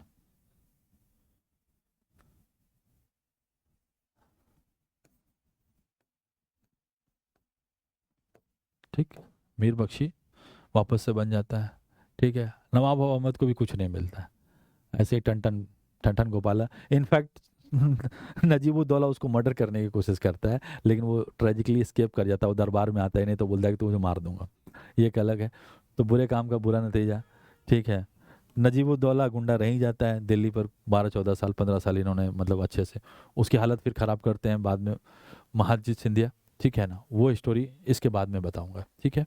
लेकिन आप जान लीजिए कि पानीपत की लड़ाई में होता कुछ नहीं है, होता बस ये है कि मराठाओं को डाउनफॉल हो जाता है, अब्दाली वापस से वहाँ चला जाता है, उसको भी कुछ गेन नहीं होता, अफगानिस्तान को भी कोई ऐसा गेन नहीं होता है कि मतलब दिल्ली पर राज कर लिया। गेन इसमें सिर्फ नजीबुद्दौला का होता है, ठीक है। नजीबुद्दौला और उसका इमादुद्दौला, ये दोनों वापस से फिर से एकदम टाइट हो जाते हैं। लॉस पूरा पूरी इसमें किसका होता है, तो वो है आपका मुगल्स का। Mughals are nowhere now, Indian politics में एकदम ख़त्म हो जाते हैं। इसकी मैं विराट से बताऊंगा, लेकिन माइन्यूट में सुन लीजिए, 2 मिनट में स्टोरी को मैं एंड करता हूँ। आप समझिए कि अब क्या होता है। अब क्या होता है, वेल्थ तो कुछ रहा नहीं, Delhi is a decline city, ठीक। मराठास का डिक्लाइन हो जाता है, वो अपने आप को कुछ समय के लिए नहीं, बहुत ही समय के लिए, जब तक महादजी सिंधिया स्ट्रांग नहीं हो जाते तब तक वो अपने आप को कन्फाइंड करते हैं, मतलब लोकल पॉलिटिक्स में 12 भाई राज करने लग जाते हैं, उनका डिक्लाइन होता है। लिटरली रूप में अगर देखेंगे तो मराठास का डिक्लाइन होता है, एक्सेप्ट महादजी सिंधिया जो 30 साल तक मतलब मराठाओं का झंडा बुलंद रखते हैं, ठीक है, ठीक। और मुगल रूलर्स नोवेयर, ख़त्म, कहानी उनकी प्लेन हो जाती है। आलम ये रहता है कि उसके बाद शाह आलम बनता है, शाह आलम भी नहीं आ पाते राज में, बहुत सालों तक घूमते रहते हैं अंग्रेजों के साथ साथ। 1803 में जा करके 1803 में जा करके वो दिल्ली आते हैं, बैटल ऑफ पड़पड़गंज के बाद अंग्रेज लेकर के आते हैं, जब मराठाओं को कब्जा से हटवाते हैं दिल्ली को, ठीक है, अंग्रेज 1803 में। इसके बीच इससे पहले क्या हो चुकी होती है, इससे जब बैटल ऑफ प्लासी 23 जून 1757 में प्लासी हो चुकी होती है, उसके बाद बैटल ऑफ बक्सर होना रहता है। तो ये सब चीज़ें आगे आएगी, इसको मैं बहुत डिटेल से समझाऊंगा, लेकिन आप इस तरह से समझ लीजिए कि लेटर मुगल्स में ये हिस्ट्री जो है एकदम ख़त्म हो जाती है, आगे कोई राजा किसी काम के नहीं। अकबर सेकंड होते हैं, जो आपका पेंशन के लिए जो है इनको राजा की उपाधि देते हैं, क्या नाम है, राजा राम मोहन रॉय को अपना एम्बेसडर बना के इंग्लैंड भेजते हैं, और अपना पेंशन बढ़वा लेते हैं 30,000 पाउंड उस जमाने के हिसाब से। तो आप बस यही रह जाता है लास्ट में, बहादुर शाह जफर, उनका भी कोई स्टोर नहीं रहता है। तो नॉर्मली ये सारे मैं बता दूंगा इसके बाद जब स्टोरी शुरू होगी तो, लेकिन आज के लिए इतना एंड करते हैं। तो आपने 1707 से लेकर के 1761 तक की हिस्ट्री देखी मॉडर्न इंडिया की, जिसमें 2 इंपॉर्टेंट बैटल्स थे, कई इंपॉर्टेंट किंग्स थे, 2-3 इंपॉर्टेंट किरदार थे, लेकिन यही है, क्या करें, डिक्लाइन तो होना था उस समय। Rotten state of political affair give way to a new India, what I can say in last, ठीक। तो इसी के साथ मैं आज लेक्चर एंड करता हूँ, जिससे ज़्यादा लेक्चर एंड नहीं हो, ठीक है फ्रेंड्स, टेक केयर, अगले में कुछ और बात करेंगे, टेक केयर, बाय।